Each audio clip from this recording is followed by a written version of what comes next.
Hey guys, thanks so much for all the support. If you haven't subscribed to the channel yet, please feel free to do so.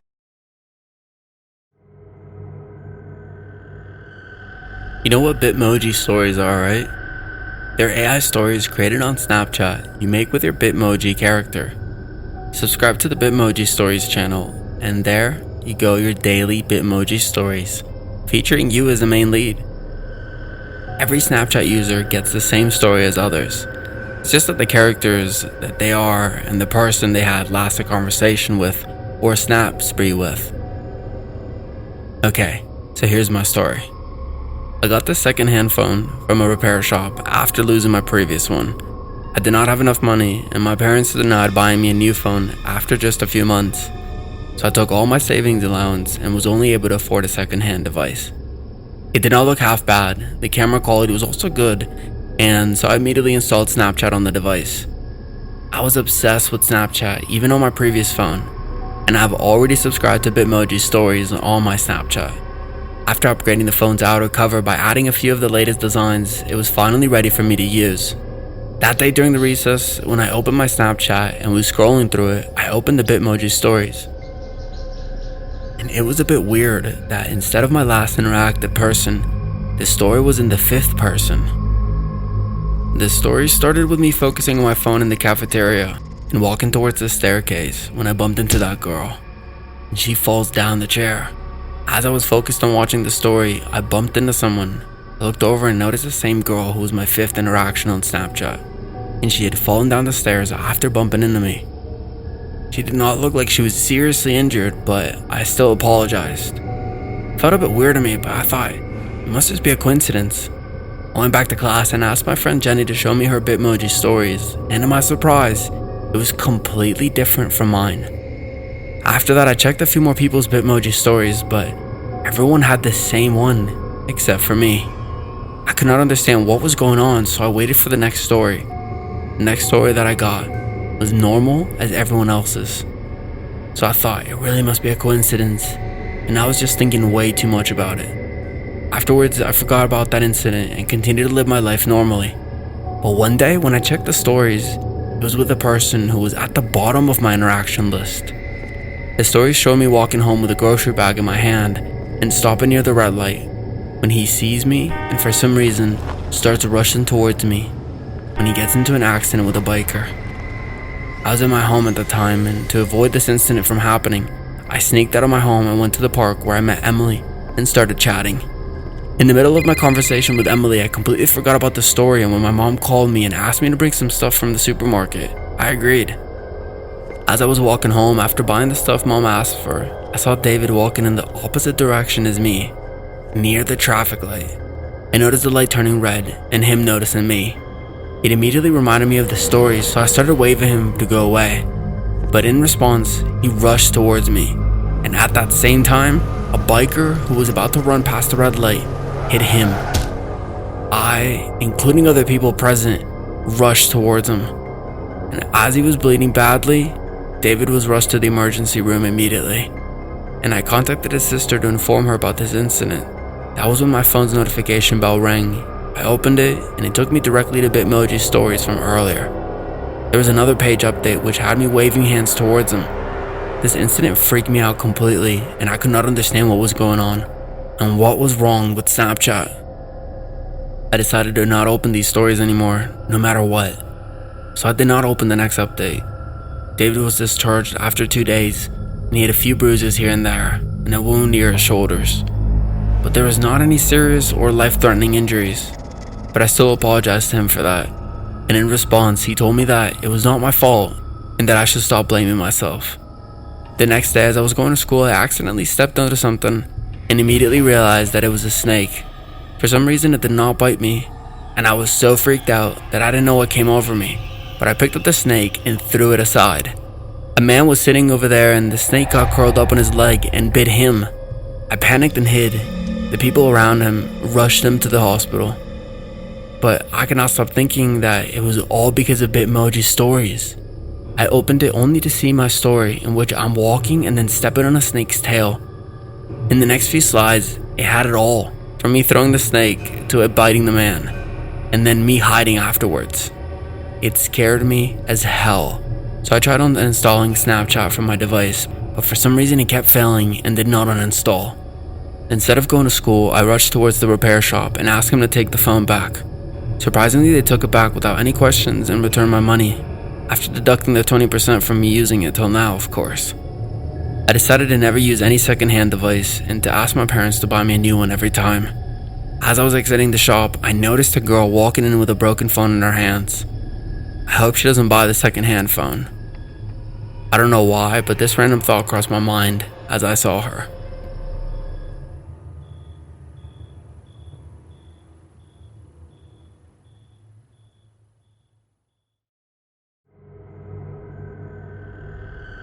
Have you ever experienced something weird on Snapchat? As if it is being haunted specifically for you?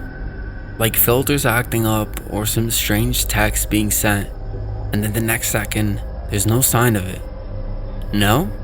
Then hearing about the incident that I had through my Snapchat might make you look at it a bit different. I was going home after picking up my brother, Austin, from school, and on my way I bumped into a guy and fell, which caused my phone to break. I know I got hurt as well, but yeah, I was more worried about my phone because I bought that with my second or first salary, and for that reason, it held a great deal of value for me. After dropping my brother off at home, I immediately went to the repair shop and asked them to repair my phone. They took the phone and told me that they'll go through it and I can come back the next morning to pick it up. So I came back home and continued to spend my day as usual, but for some reason, it was going slower than my phone.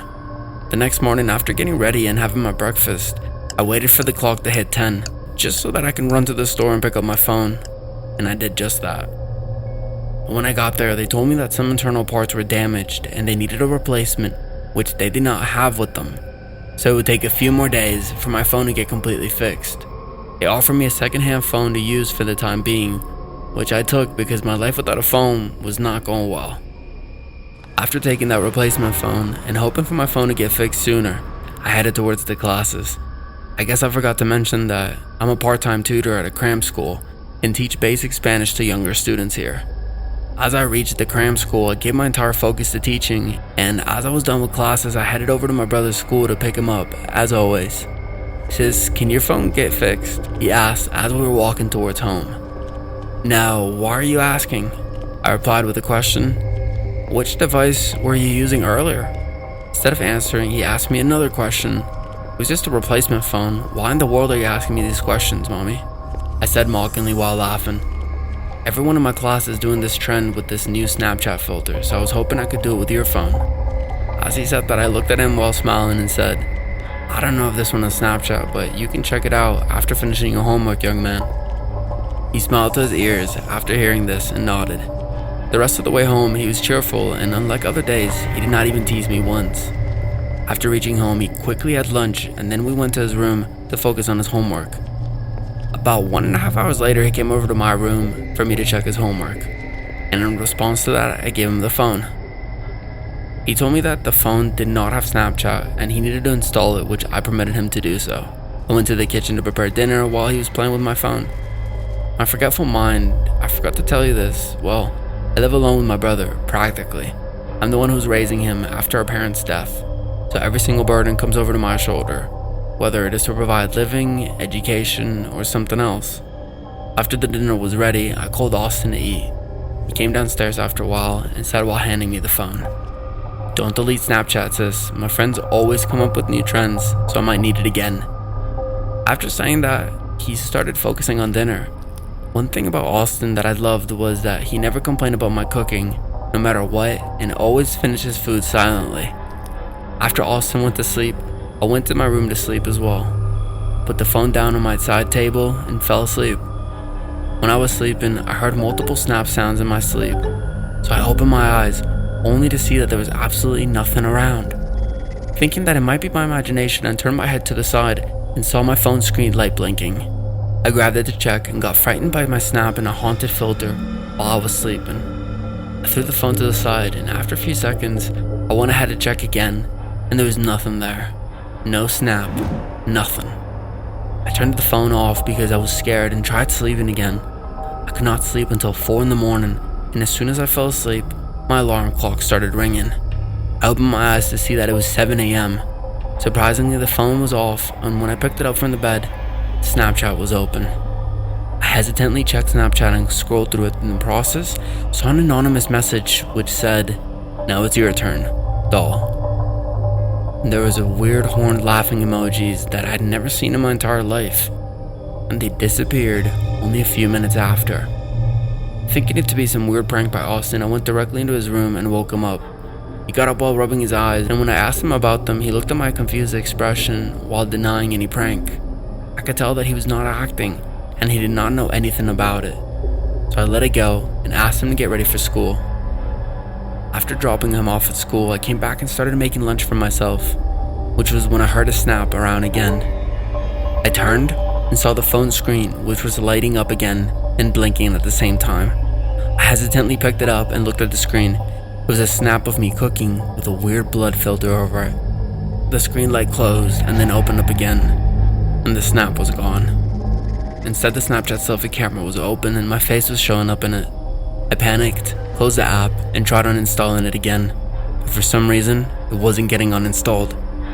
I immediately ran to the repair shop and returned the phone. They told me that my phone was almost ready as well, and I could take it the following evening. That day, I decided to never use a Snapchat app, no matter what.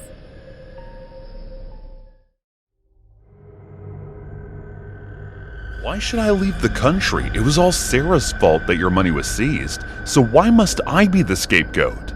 I said in frustration as I was losing the argument for the past 15 minutes. It's just to divert their attention to you. It's just temporary arrangements, and besides, your account is clean, so they'll never find out. Martha tried to calm me down while explaining. Of course my accounts are clean. I didn't embezzle with money, you guys did, I replied in anger. My name is Glenn Carter, and the woman I'm arguing with is my elder selfish stepsister Martha. She did some nasty work behind our father's company name that she inherited and ended up embezzling money with her girlfriend and accountant Sarah. She had hidden the money in some offshore account, but somehow the words got out this and she got in trouble. As you may have figured out, I had nothing to do with any of this. I was a simply normal, boring employee of this company. I knew nothing. But one day, she invited me to her house and dropped a bombshell that I would be taking the downfall for her. The offshore account she created was in my name, so she planned to put all the blame on me while I would be in another country, and as soon as the matter calms down, she would call me back and transfer all the money to herself. I knew no matter what I had to say, she would still do as she pleased, but I still tried and failed in keeping my argument. She planned to send me to South Africa after a week, and I had to come up with a plan to save myself within that time duration. As Father predicted before his death, our family should have been a happy one after him transferring his assets to the wise, beautiful, and kind daughter, instead of his worthless son. Maybe Martha was happy with her partner and all the money she had got, but she as hell wasn't letting me be happy. Still, I wasn't that bad of a brother, so I thought I should talk to her once before giving in to her demands. It was Tuesday evening when I drove to her house, hoping to have a nice, friendly conversation with May, or maybe not end up with her accepting her mistake and owning up to it. When I reached, I noticed Sarah's car was already parked there. I thought it was a good thing, and I would talk to both of them about our problem.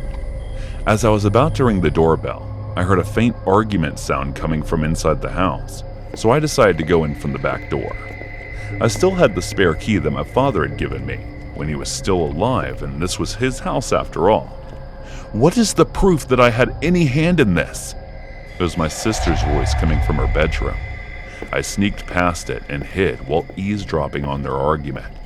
Oh, trust me, there is. But if you were willing to give me 60% of that, I would destroy that evidence, Sarah said with a confident smirk on her face. You are my lover. Isn't it obvious I would share everything with you? She grabbed her arm and said in an irritated tone, Please, Martha, say these things to someone who doesn't know you. If you could set up your brother, you could betray anyone. By the way, does your brother know that the account that's made in his name only has 10% of the amount that you embezzled, and that the moment he would step foot on the airport, he would get arrested? She pulled away her hand while saying that.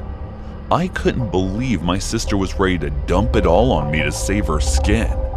I was about to burst in, but that was when the fight started getting nasty, and I saw Martha pick up this candlestick and just wail at her. She went down pretty hard. She was just standing over her with this look in her eyes. It scared the hell out of me, so I got out of there. The next morning, I left for the police station and told them about the money stashed in my name on that offshore bank account, including everything about Martha and Sarah. I was held there and questioned for hours, but it was better than being the scapegoat for her. When I was at the police station, I got a call from Martha, which I did not pick up, and the moment they were done with the questioning, they let me go. Martha was called in for questioning, but she kept denying having any illegal money. They also tried to call Sarah and even searched her home, but she was nowhere to be found. I was 100% sure that this had something to do with what I saw last night, but if I were to reveal that, I would have to give up the keys I had, and then I won't be able to sneak in to search for clues, so I kept my mouth shut about that. As I saw Martha each time with that relieved look on her face, I could only think that she was a conniving little skunk for ignoring completely the feelings of guilt and shame for killing Sarah, who was also her lover. I could not believe how someone could be this greedy to not even have an ounce of remorse and regret within her. Police found some details of Sarah leaving the country and an account in her name that had millions of dollars in it. For some reason, I found it odd that they found it so soon, and even weirder that Martha's name got cleared. No, seriously, they couldn't find a single penny in her name, so she got out of it pretty easily. But I knew she was hiding something. All I had to do was find out what it was. One day, when I was sure that Martha would be working late, I took the spare keys I had and went to her place, but I was surprised to see that they weren't working. I tried multiple times, but the keys did not work at all. So I looked carefully at them, thinking if I grabbed the wrong ones in a hurry. And that's when I heard, "Oh, don't worry, there are no problems with your keys. I just changed the locks. You know, you really should lock the door behind you if you were sneaking around," she said with an evil smile on her face. I told her that I knew she was hiding something and she had killed Sarah. She smiled at me and dropped another bombshell. "Did you think that was all the money I had? My scapegoat was decided months ago. If not you, then her. Just the circumstances weren't exactly what I had in mind." I looked at her dumbfounded while she walked inside the house. It wasn't the sister I played with during my childhood, nor was this the daughter my father was so proud of. The woman I was watching was some selfish, greedy, unhappy bitch who I was sick and tired of. I was playing a part in her life, so I walked away with the intention of leaving this cursed place and starting fresh somewhere else.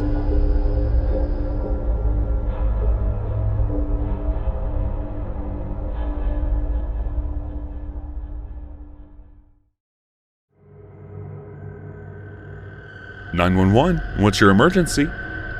A female dispatcher's professionally calm voice was proof that my call had finally connected after several failed attempts. "Please help me. I'm locked in a basement." My voice wavered in a terrified manner as I said that. "Sir, take a breath and explain to me the situation you're in." The dispatcher's voice remained calm as she asked, "I was kidnapped by 3 men and they have locked me somewhere in a basement. Can you hurry up before they realize I've stolen their phone?"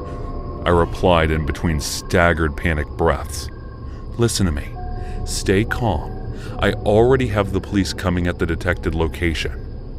As she said that, I heard footsteps coming in my direction, so I hid the phone between the piles of cardboard that were on the side, and the call remained connected. The man in a gray and green shirt whose phone I stole earlier when we came walked toward me in a cold, terrifying manner, grabbed my head from the back. He banged it on the side wall. A scream left my throat as the sudden surge of pain rushed through my skull, along with the leaking blood that was now dripping on the floor. I managed to somehow maintain my balance as my head continued spinning, but the man did not care enough to feel pity for me. He grabbed something which seemed like a stone and said something that I couldn't quite understand before hitting me again on my head, which made me pass out in an instant. When I regained consciousness, I was being carried on a stretcher. As I tried to look around in a semi-conscious state, I saw 2 of the men being arrested before I completely lost consciousness again. The next time I woke up, I found myself in a hospital covered in bandages. An officer was sitting on my side talking to the doctor when they noticed me opening my eyes. They rushed in my direction, the doctor to check on my condition while the officer asked something, but I was still on the effects of the meds and hadn't regained complete consciousness. I could not hear what he was trying to ask me. He realized that I was in no condition to answer any of his questions, so he took off after saying something to the doctor. I was in that state for another 2 hours before regaining my senses, and as soon as I did, I tried to tell the nurse something. But looking at me speaking, she rushed to the doctor to inform him about me. The doctor immediately came to me and started asking if I could see, hear, and speak clearly. He also asked if I was feeling any discomfort or any added sound in my head. As I was slowly answering each of his questions, the officer that was here earlier came as well. The officer asked if he could ask me some questions regarding what happened, and as I heard this, the memory started to rush back of the horrifying incident. But before answering his questions, I wanted to check something. "Where is my sister?"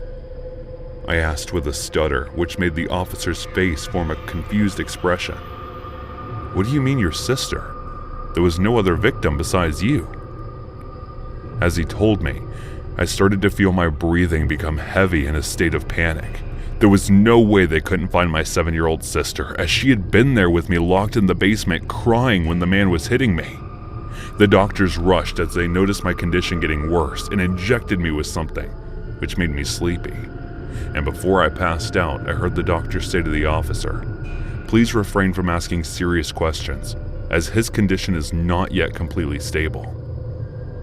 I don't know how many times I woke up after that, crying and screaming in pain, asking for my sister, and how many times I was put back to sleep within the week. The officer visited me often, trying to ask me questions that could help his investigation, but I was never in the condition to tell him my story. It was the 8th day since I was brought to this hospital, when I once again regained consciousness. The officer was still in the hospital, and so as soon as he heard the news of me waking up, he rushed to my side. I was not panicking this time when he asked me to tell him what happened.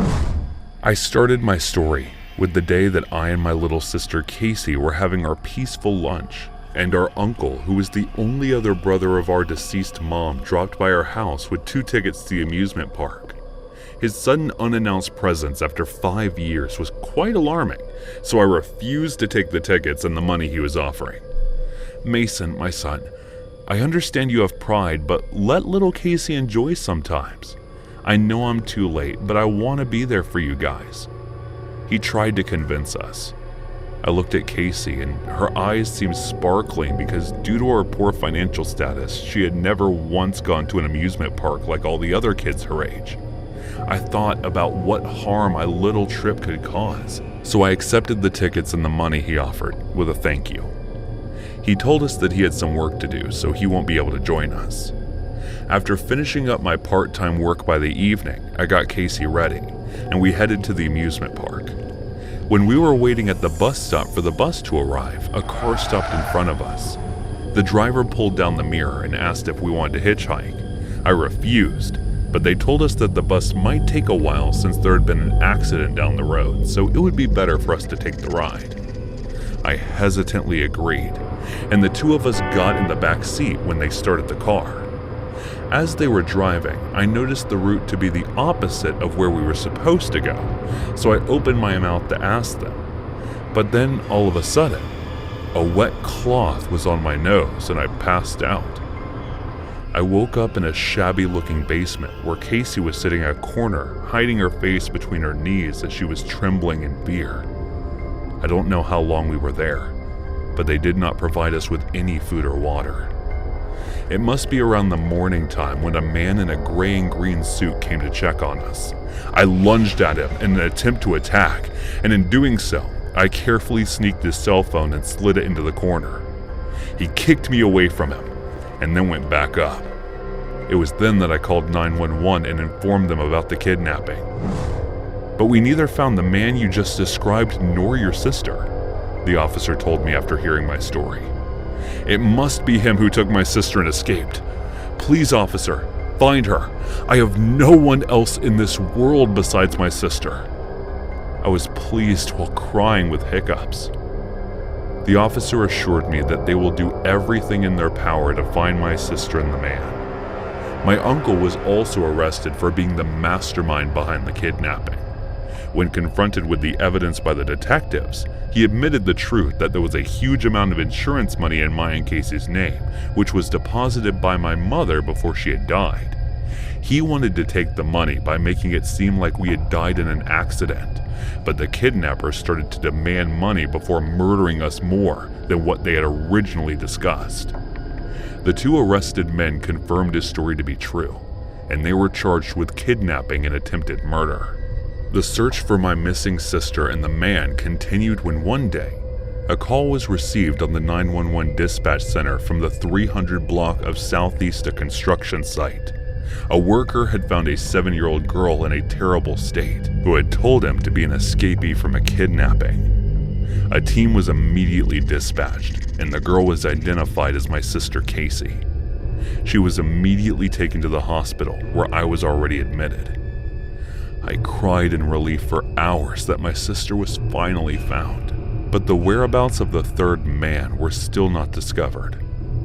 Upon asking Casey, she did not speak a word to the officers about how she managed to escape or where that man must be now.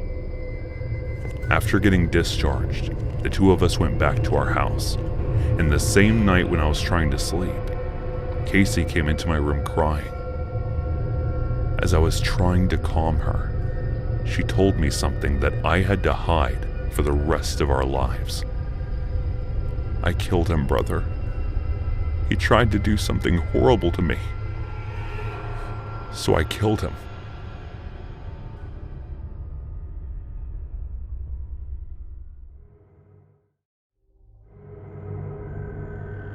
You know what?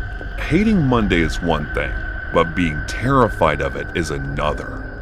Every Sunday evening as it departed from us and Monday approached slowly, my little brother used to get so frightened as if the weekday itself would do something to him. Whenever I asked him about it, his face would just go pale and he would start shaking like a leaf. Thinking he might be getting bullied in school, I asked his teachers and classmates about it, but they all denied witnessing anything of the sort.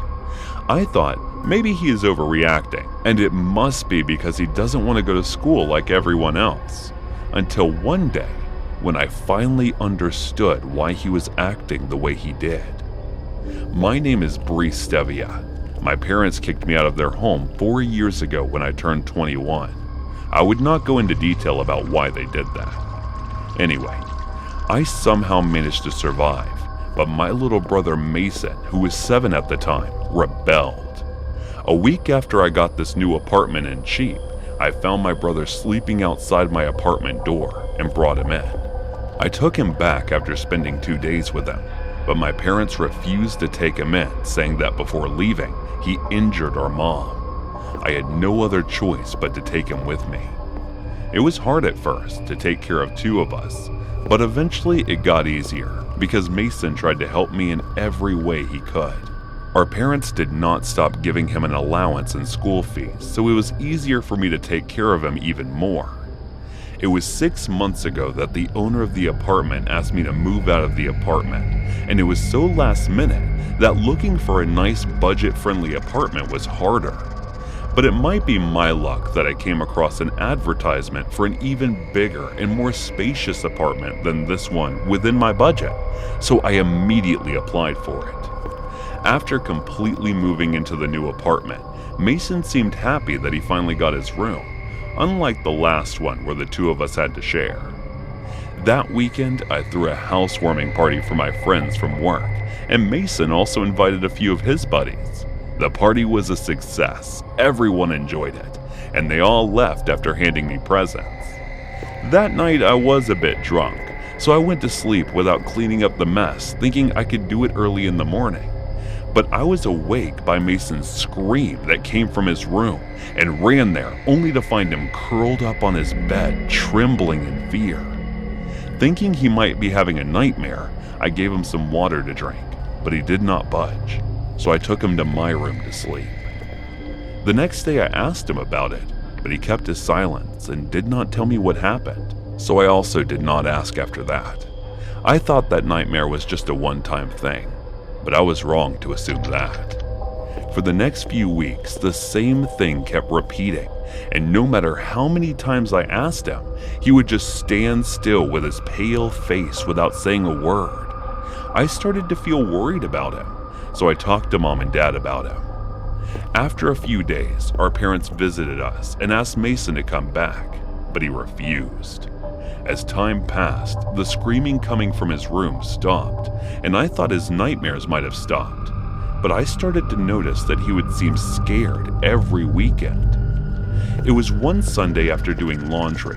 I went to his room to put his clothes in his room when I saw the plaster of the wall beside his room window was torn up, and there was also wetness there.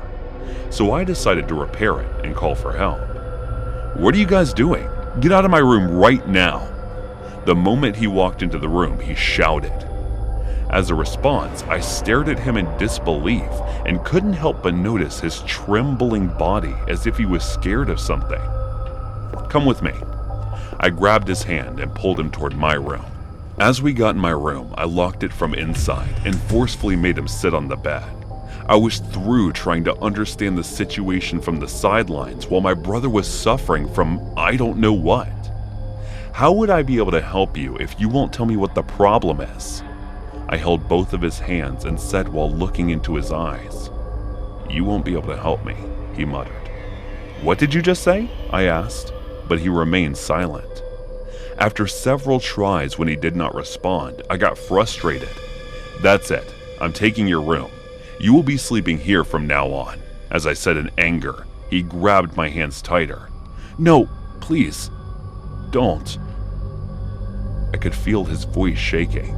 Give me one good reason why I shouldn't. I had finally gotten to the right nerve, and I was not going to let it go. "Because he might kill you."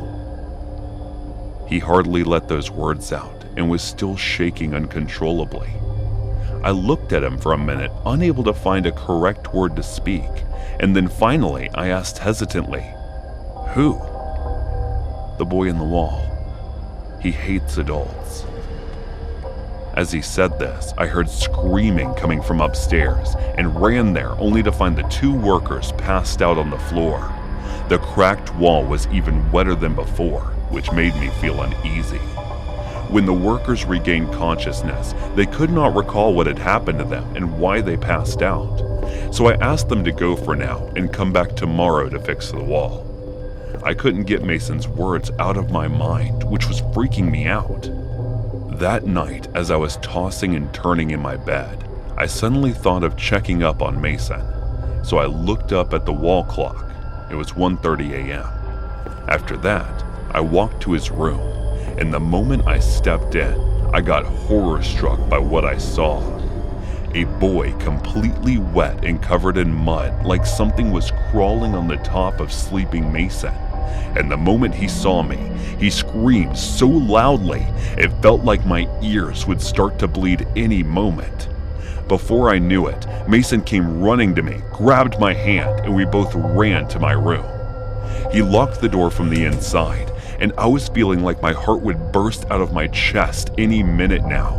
I had never felt such terror in my entire life, and my brother was suffering from this for so long. I embraced Mason and started to cry my eyes out. As we were both freaked out, we could not sleep the entire night. The next day, before heading to school, Mason asked me if I would be okay. And even though I was terrified as hell, I told him not to worry. When the workers came in, I went to the room with them and asked them to break the wall and check if there was something there. For some reason, I was having a very bad feeling about this, and I was right. As they were breaking it, a half-rotten body of a boy was found. I called 911 with trembling hands, and for some reason, I couldn't help but think that the boy's eyes were fixated on me. The cops came and started asking me questions. Leaving out the ghost part, I told them everything about how I wanted to fix the leaking and cracked up wall when we found the body. Within a few days, we moved out of the place, and this time we checked and asked around before moving into the new place. I knew how traumatized Mason might have been, so without saying anything, I started taking him to therapy. A few weeks later, we got the news that they found out who the boy was and how he did end up in the wall. His name was Christian, and he lived with his alcoholic stepfather after his mother's death. They were the previous tenants of the house. Neighbors had heard the crying voices of the boy coming from the apartment many times until one Monday, when the stepfather came in and even more drunk than ever and started beating the child.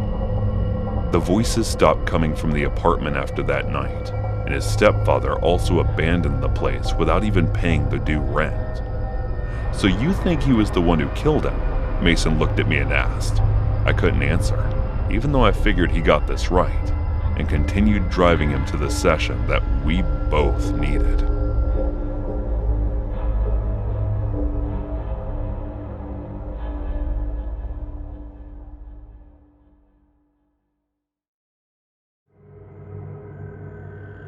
How dare you?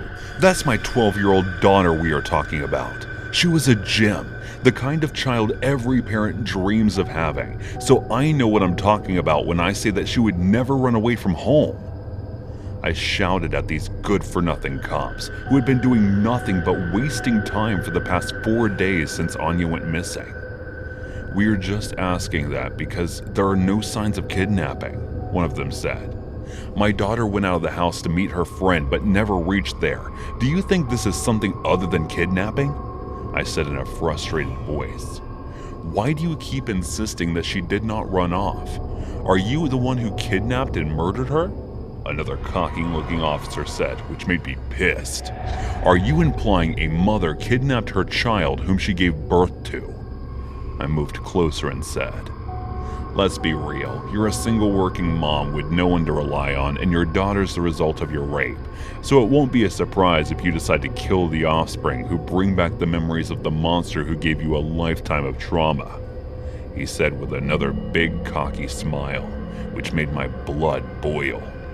"Watch your damn mouth before I rip it apart. And trust me, I don't give a damn that you're a cop," I said, gritting my teeth. I was this close to losing it and punching him in the face. "We understand, ma'am, that you're upset about your daughter, and I apologize on behalf of Officer Trevor. But we are doing our best to find her," the first cop said in a soft tone, trying to calm me down. But I was too angry, sad, and frustrated to understand, so I left without saying another word.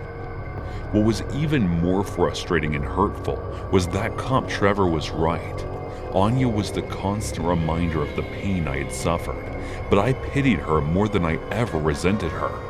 Anya was the only good thing that had happened to me after my mother lost me in a gamble, which resulted in me getting brutally molested. I ran away after that while being pregnant with the monster's child, but I'm aware of the fact that my life would have been if it wasn't for my daughter. So I love her more than anything in my life, because she was an innocent little child. As the cops told me they were looking for my child, but they weren't looking hard enough, so I decided to take matters into my own hands and began my investigation. Even though I couldn't think straight being worried about her, I remembered every little detail before she went missing. She was being persistent about going over to her friend Lindsay's house for a sleepover. Even though I did not want to let her go, I eventually gave in and let her go. But when I called Lindsay to check on Anya, she told me she never made it. I spent the entire night looking for her, but couldn't find her. So the next morning, I reported it to the police. I checked all the surveillance cameras I could find, but I found nothing. As I was thinking about how to get my daughter back, I heard a knock on the door. I walked there, and as I opened it, there was no one around. Thinking it must be a prank, I was about to turn when I saw a note lying on the doorstep. I opened the note, and it read, "If you want your daughter back, meet me at this address tomorrow at 9 p.m. and don't tell anyone." I read the address written there, and it wasn't that far away from my place. I impatiently waited for the morning, and then for the day to pass. The day was feeling longer than any other day, as if it was going at the speed of a sloth, but somehow it passed, and finally the time arrived for me to head to the address. As I reached the back alley of a pub, I noticed no one was around, so I started to wait for someone to arrive. And that was when I heard the voice that sent me crawling down my body. I turned to see and froze from the unexplained terror that I felt at that moment. "Kayla, you look still as beautiful as ever," he said with a disgusting grin on his face, which was terrifying me. "Where's my daughter?" I asked hesitantly with my voice trembling. "You mean our daughter, right?" His smile got even bigger. Yes, it was him, Mason, the man who raped me 13 years ago. "Did you kidnap Anya? Where is she? What did you do to her?" I asked while trying to build up all the courage needed to save my daughter. "Nothing. I just wanted to bond my relationship with her." The moment these words came out of his mouth, the anger in me built up again, enough to want to wipe that dirty smirk off of his face. "If you were to even touch my daughter," I said. He came closer and cut me off in between. "Oh, I would never hurt her. Not if you come back to me." His dirty grin was getting bigger and bigger by the minute. "You know that's not going to happen," I said while backing off. "Well, if you want your daughter back, then you surely will." He grabbed my hand, pulled me, and placed a forceful kiss. I couldn't say anything and froze in fear. I started to feel sick, as if I would throw my stomach out. I tried to control the disgust and followed his command. There had to be something that I could do to get my daughter back and get rid of this monster. That was when we reached a shabby-looking place that seemed like an apartment. I took a glance around the neighborhood, which did not seem nice, as if a murder could happen any moment. As I thought that, it gave me an idea. "Anya!" I ran toward the bed where she was tied up, and I was about to untangle her rope. That monster grabbed my hand and pulled me away from her. At the same moment, I picked up the vase sitting around on the table with my other hand and smashed it into his head. He lost balance, and I kicked him between his legs, making him groan in unbearable pain. Several empty alcohol bottles were lying around, so I grabbed one, broke it, and stabbed him with it. After that, I immediately ran toward Anya, untied her, and then ran outside with her. I was terrified, and my heart was beating like crazy, but I had made my decision. There was not 100% surety that he would die, so I called the cops and told them everything, but not before packing our stuff and leaving the place. As I was getting out of town, I could not help but remember all the precious memories I had spent together with my daughter. And now that she had experienced a bad one, it was time to share the truth with her that I tried so hard to hide from her.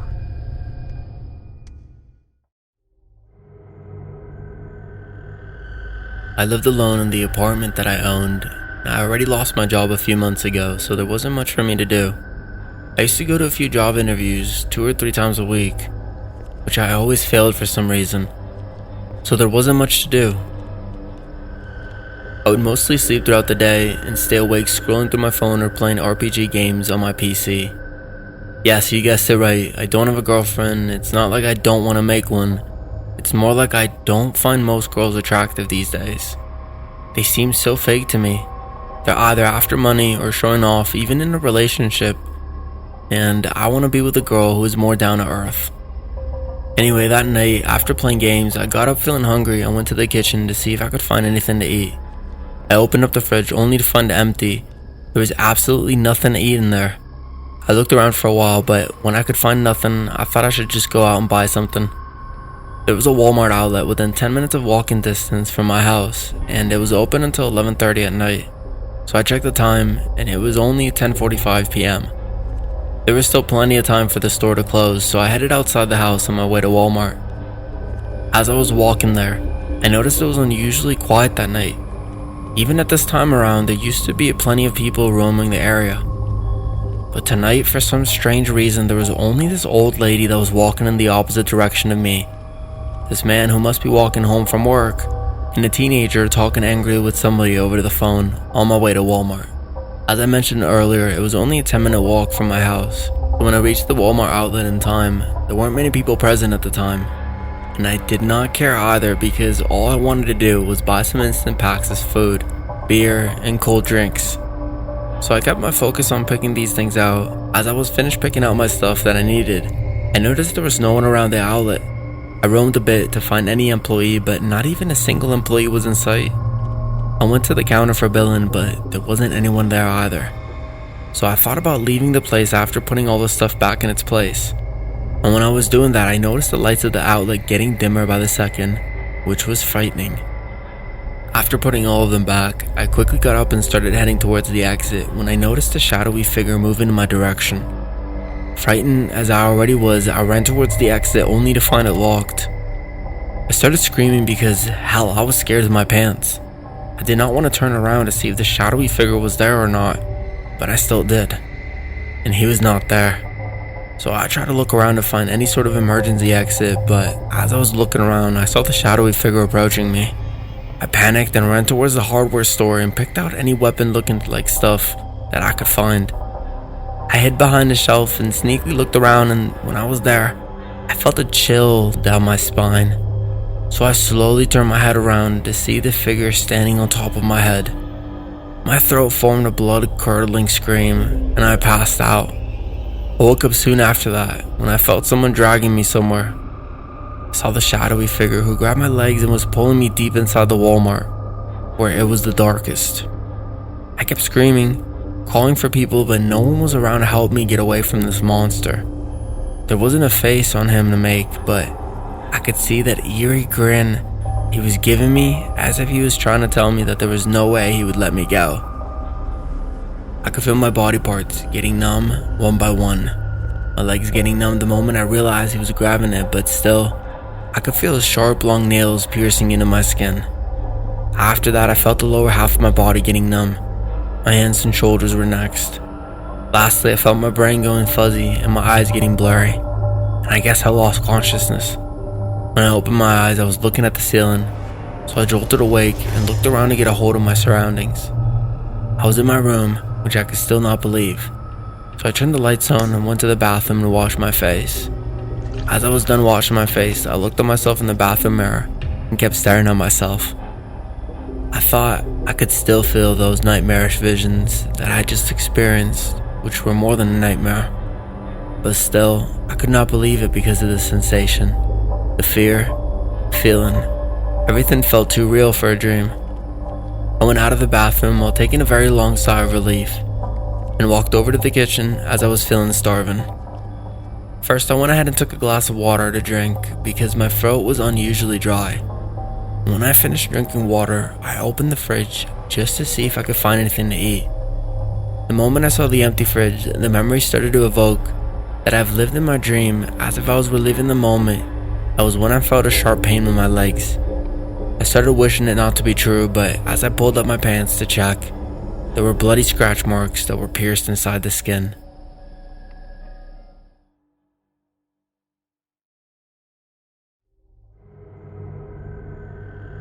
My name is Leah Brown.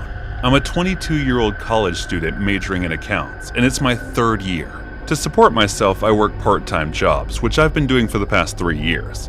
And in those years, there are many things I have seen, and among them, there's one that has scared me for life. It was the first year of my program when I had just started working part-time in a KFC, since I was a broke student and needed to find a way to support my financial needs. The pay was good for the hours that I worked, but I worked the closing shift because it was convenient for my college timing. I had often brought leftover chicken home with me since it saved me some money. It was one night when I was working a bit later than usual, and the manager of the place told me to clean up before closing. I was a little pissed because it wasn't my job, and I only had to do this because Nathan was absent today due to a fever. He was the one who usually stayed till late and cleaned up the place, but I couldn't decline the manager's request due to my timid personality. Even then, I was being irritated and grumpy from inside. As I was about to close up the counter, 3 men entered the restaurant with masks on their face. I agreed that the COVID pandemic had just left a few days ago, but people had already stopped wearing masks. Now, I don't know if it was just me, but they looked shady as hell. Not a single one of them wore a decent clean attire. Their clothes looked old and dirty, as if they haven't taken baths in days. They walked toward the counter, and one of them took out a badly folded note and ordered a bucket of chicken wings. I was feeling disgusted by them as an employee. I had to act polite, so I took their order and went inside the kitchen to tell the cooks about it. After that, I went back to the counter and stood there watching them. The 3 of them were still standing there. They haven't taken a seat yet, even though all of them were empty. I called out for them, asking them to take a seat, but they ignored me. So I let them be and started minding my own business. As the chef was done with the chicken and the order was ready, I called them and gave it to them. Instead of eating them inside the KFC, they went out. It was good for me because now I didn't have to wait for them to leave so I could start cleaning up the place. Anyway, as I was instructed, I completed my work and locked up the place behind me. As I was leaving, I couldn't help but notice those 3 still lurking around the KFC while nibbling those chicken wings that they had bought. They saw me leaving with the cook Philip, but luckily they didn't do anything to me. Philip used to live within walking distance from the outlet, while I, on the other hand, lived a bit far from the place. So after saying goodbye to him, I took out my scooter and drove off to my apartment. The next day, I was supposed to work the morning shift, so I woke up early, got ready, and headed out.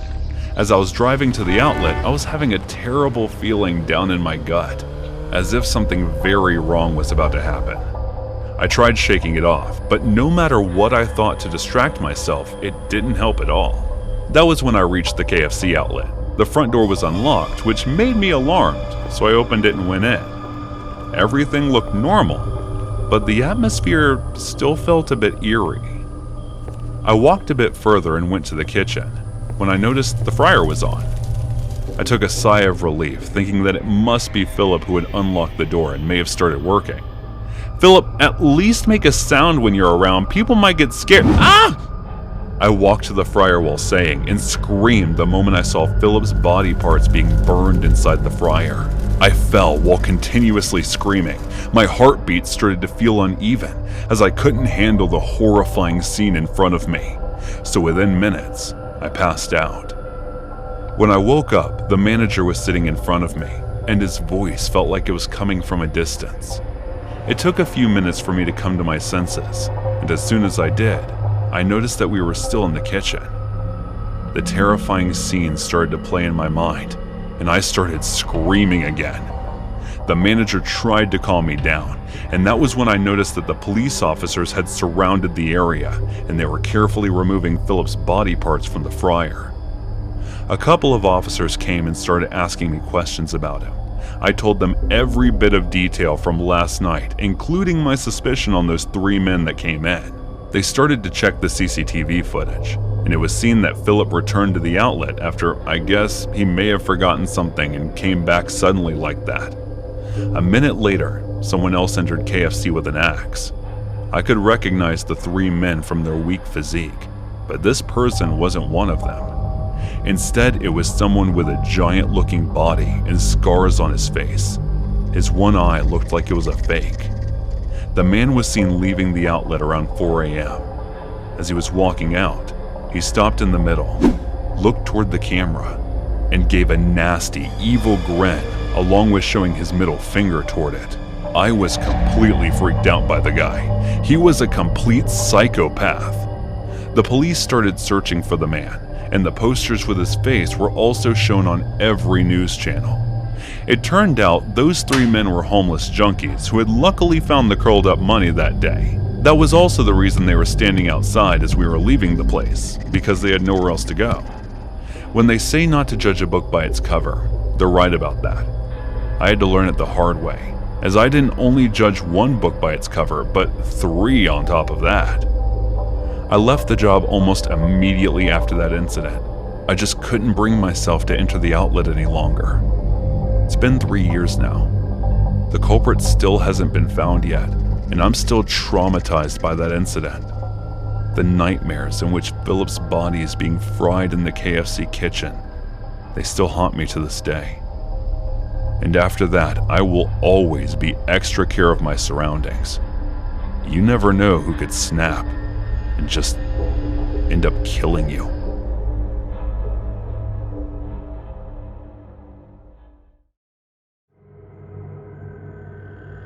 My name is Megan, and I recently joined this PR company as an assistant editor for a magazine. At first, I did not have anyone to talk to because I did not know anyone here and was pretty shy. But now, my team members are like best friends to me. Last week, some of the chosen employees, including all the seniors in my department, went on a trip. And since there was no one to supervise us, we had so much fun working in an entirely comfortable environment. But that comfort wasn't for long. 3 days went by just like this, and it was finally the day when everyone was to return from the trip. The workload had suddenly increased, and everyone got scolded for slacking off for the past 3 days. We all got called one by one and were asked about our progress report. After that, we were assigned more work as a punishment. I went back to work, and we only focused on work and nothing else. Trust me, I was regretting slacking off more than anyone because I had classes on weekends. The next day when I reached the office, the manager had called everyone from the fashion team in and was angry about something. "What's going on?" I whispered to Carl while sitting at my desk. "Someone mailed a complaint about physical harassment," he leaned over and said. "Who?" I asked again. "That I don't know." He shrugged his shoulders while saying that. "I know it was the part-timer Rasta. Nick from the fashion department tried to force himself on her Friday evening and did not even bother checking if the camera was off or not. It was Carrie, the Asian girl who used to sit next to me. We never talked much, but she sometimes passed me a smile or two. So what now? Aren't they going to fire him?" I asked. "Of course, everyone saw the footage and he's already fired. It's the guy who helped him lure Rasta into the cabin. He is refusing to know Nick's intentions, but I know he is lying because I know he is a complete jerk, and even though he is married to a beautiful girl, he still tries to get comfortable with other girls from his department," he said in a disgusted tone. We noticed our team leader walking in, and we quietly went back to focus on our work. The next day, we heard that the guy who helped Nick was declared innocent by the manager, and he had started a rumor about Rasta that she was the one who seduced Nick first. Even though everyone had already seen the footage in which it looked clear that Nick trapped her and harassed her, they still gossiped about it and started to avoid the poor girl. We thought it would calm down within a few days, but that bastard just started to put more fuel into the fire by cooking up false rumors about her. Day by day, she started to look thin and weak, and finally, one day, she committed suicide. Everyone who used to gossip about her suddenly went silent after hearing this news because they were all to blame. And now, they started to talk about that shit of a man who spread the false rumors. I looked at all of them with disgust, watching how soon they changed their colors. 3 days after Rasta's death, when I was exiting the office building, I saw Nick arguing with that bastard. It looked like Nick was sick or something, because by looking at him, anyone could tell that he must be suffering from some chronic illness. I tried listening to their conversation, but could only hear Nick saying, "Please, help me. She will kill me if you don't." "Dude, the girl's already dead. How's she gonna kill you?"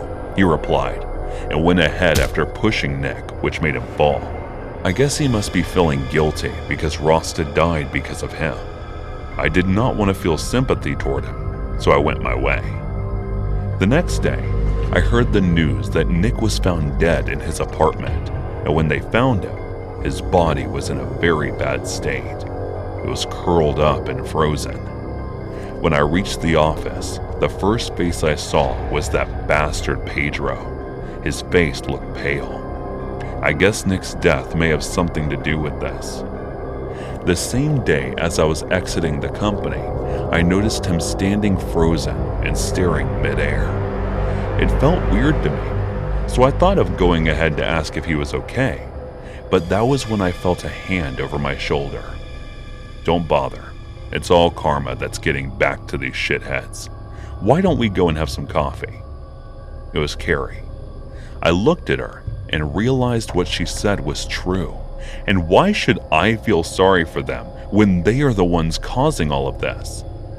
"Not coffee. Let's just go for drinks," I said, and she agreed while laughing.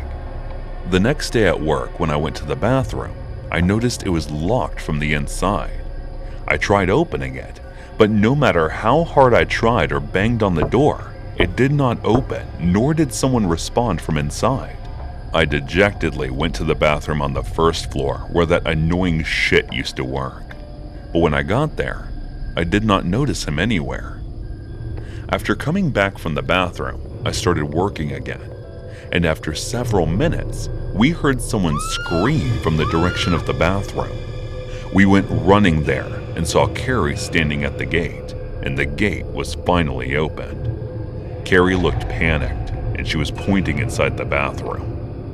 We went closer to see what she was pointing at, but as soon as we saw, we all got shocked and terrified at the same time. Pedro was lying dead on the floor, and his body looked all curled up and frozen. It was in the same condition as Nick's body. That was when all of a sudden I remembered that I heard Nick and Pedro arguing outside the building. Pedro was saying, "Rasta's already dead. How would she kill you? Do you think her ghost will come after you? Stop talking nonsense and get lost."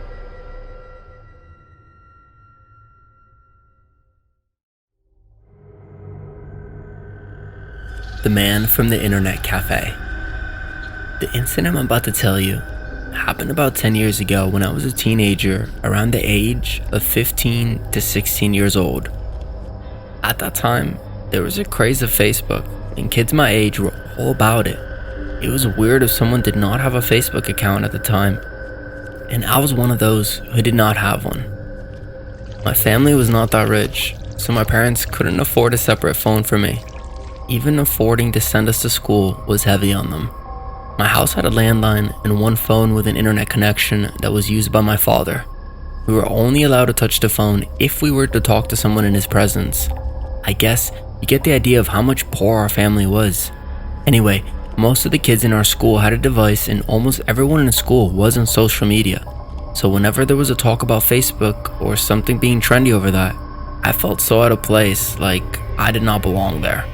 I had this friend, Stephanie. She was rich, so she offered to give me one of her old phones. But I had the self-respect to reject her offer every time she brought that up. One day, when I was in the library, she barged in, grabbed my hand, and took me out of there. "Brittany, I have a brilliant idea." She looked into my eyes and said with excitement. "And what might this be about this time?" I asked while rolling my eyes. "Just hear me out, okay? There is this internet cafe behind the school. We can go there together, and you can use Facebook there, and I can teach you everything you need to know about it." She said with hopes in her eyes that I might accept the offer, but I denied it. "No, I don't have money for this. Besides, I'm fine without a Facebook account. It's not like my not using it is the end of the world or something," I said, trying to convince her and myself too. "I've seen the look on your face, Brittany. Keep that aside. I have a plan for you to earn money to spend on the internet cafe," she said with a sneaky smile on her face. What kind of plan? I asked. I was curious to know what she had in mind this time. You know how I'm really bad at math, and you're the top in our class, right? She asked. Yes, but what about it? I had a feeling her idea was going to be something bizarre. So you can tutor me, and I'll pay you for it. You can use the money to spend in the internet cafe, she said, grinning. Are you mad? I cannot take money from you. You're my friend. I'll tutor you without it. She frowned at my response. You know, if you don't take the money, I won't get tuition from you, and my father would assign a tutor for me anyway. So isn't it better that you as a friend teach me with less money than the actual tutor would take? She said, and she had a point. It wasn't like she would be giving me money for free. Fine, I'll do it, I agreed, and she started jumping with excitement and happiness, which made me laugh. We decided to meet after class in the library, just so that I could teach her. And there was a secret spot in the library where I used to bury my head in the books, so I took her there to freely teach her. I did not realize it until now that she's denser than she looks when it comes to math, but I still managed to teach her even after a few basic formulas. After I was done teaching her for the day, she dragged me to the internet cafe. As we sat in front of one of the computers, she was too eager and excited that she was the one creating the Facebook account on my behalf. After that, she followed herself and some other accounts that I did not know, including some celebrities she liked. So this is how I got my first ever Facebook account. After that, I would often come to the internet cafe by myself after the tutoring session and would end up spending about an hour or sometimes more. I understood why people were so crazy about this. Facebook is quite interesting and one can say addicting too. At the time, I had no idea that there can be such perverts as well. Who would go after such a young girl even after being much older than my father?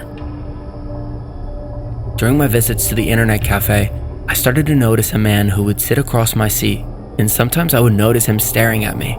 He looked almost as if he was maybe 40 years old, and whenever our eyes met, he would give me a creepy, weird smile.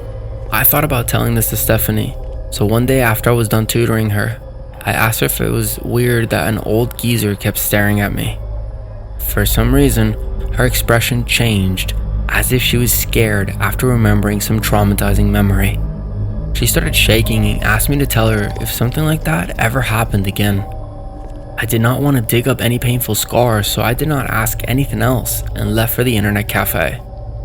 That day, I was engaged in a pretty interesting conversation with a guy over Facebook, so I did not notice when it became dark outside, until the worker asked me if I would be leaving or staying some more. After paying for the day, I headed outside, but that was when I noticed the same man also leaving the cafe at the same time. I felt scared and started taking longer and faster steps, but he started moving fast too. That man was following me. I looked around to get any help, but there weren't many people around, so I thought I should just get home as soon as possible to get away from him. I did not have spare change left to take the bus because I spent it all in the internet cafe earlier, so I started running, and that was when I noticed him chasing me. Since I did not have a phone with me, I could not call for help or anything else. As I was running, I noticed a playground, so I went in and hid inside a closed ride. I heard footsteps going back and forth. I guess that man was trying to look for me. As scared as I was already, I tried to stay quiet as possible when I heard the footsteps coming closer to the ride. Put my hands over my mouth and tried to stop myself from panicking. After a while, the sound of the footsteps was gone, but I was too scared to come out, so I kept hiding there. I hadn't realized it, but tears had started to stream through my eyes. After that, I don't know, but I fell asleep there. And when I woke up, it was already morning. So I hesitantly took a sneak peek, and there was no one around, so I ran as fast as I could. And when I reached home, my parents were worried about me. As soon as I saw them, I burst into tears. I ended up telling them everything. I hated the look of pity and disappointment on their faces, and I know that it wasn't because of me. It was because of the condition of our family. My mom embraced me and said while crying, "Don't worry, my daughter. We will work harder and try to protect you from all the bad things in life." After that incident, I stopped going to the internet cafe and told Stephanie about everything. She supported my decision and gave me a pepper spray, saying that she also carried one. I decided to tutor more students and earn even more money, enough to buy a phone for myself. I got to know that there are people in this world who have lesser humanity and more monsters inside of them than the rest of us. And I'm still learning how to find them and stay away from them just to keep myself safe.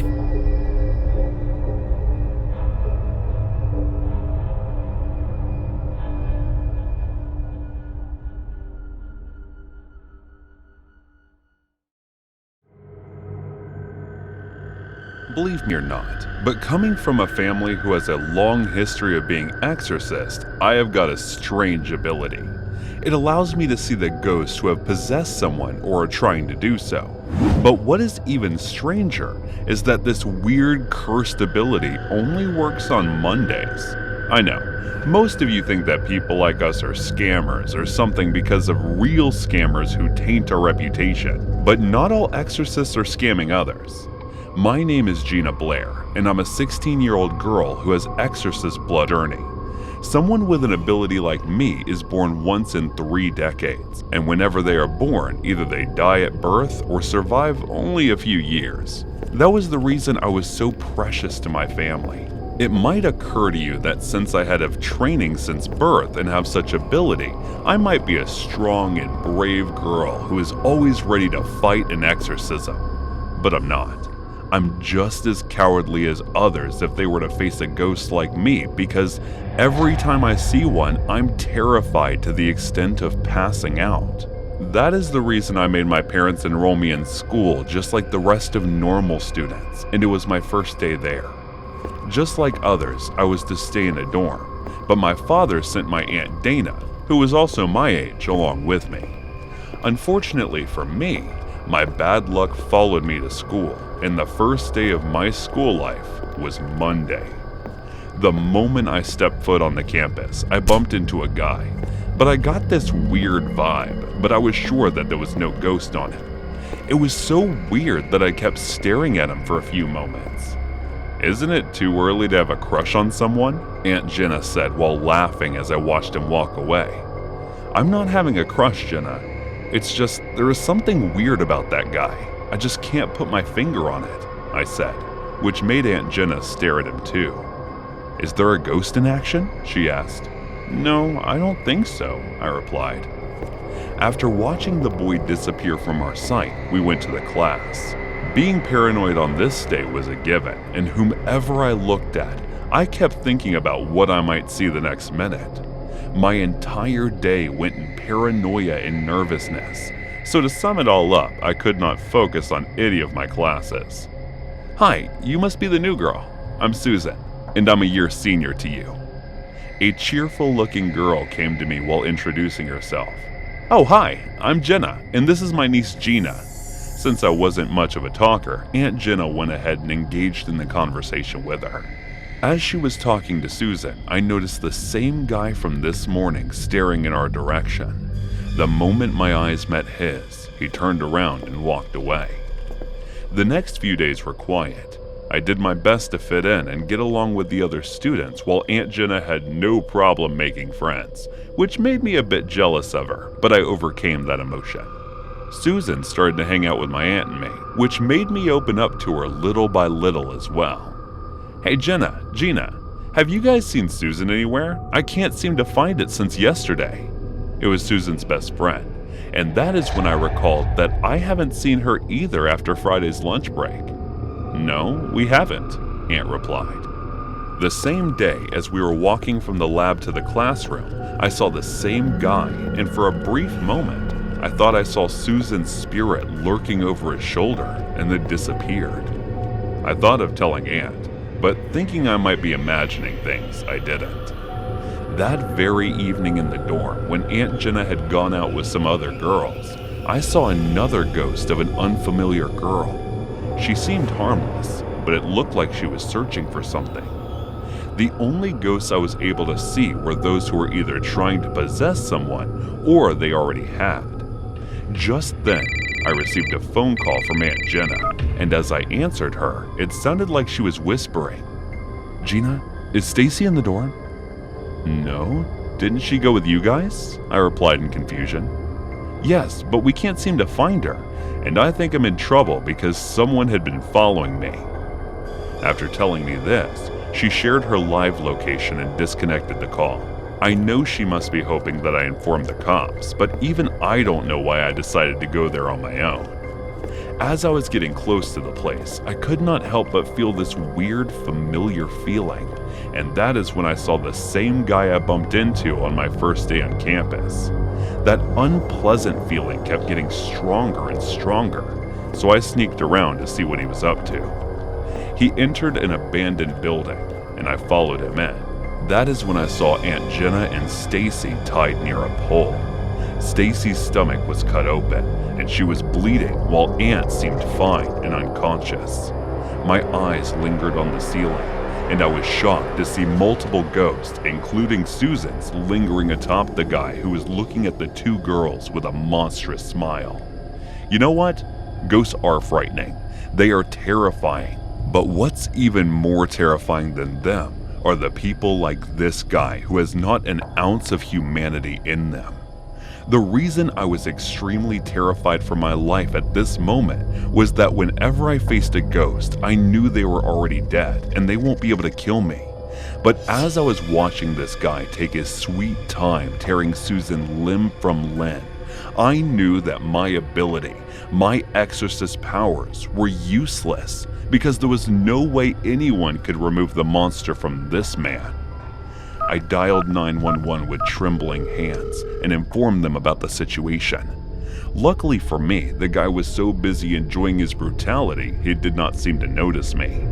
He snapped back to reality the moment he noticed cops coming in, but it was too late for him to run. As he was getting arrested, I quickly went and untied Aunt Jenna to free her. I was shaking like a leaf the entire time as I helped her come to her senses and took her back to the dorm. A few days later, we were informed about the guy. His name was Carlos Simon. He was sent to a rehabilitation center when he was young for attacking an elderly woman. After his return from the place, he stayed quiet, but teenagers started to disappear one by one. In his confession, he told the cops that killing them calmed his nerves and satisfied him, which made me tremble and terrified. All I could think about after listening to all of this was that he was a soulless and emotionless monster. There was an unimaginable terror of humans that had placed the horror of ghosts in my heart now, and I couldn't help but be wary of those around me.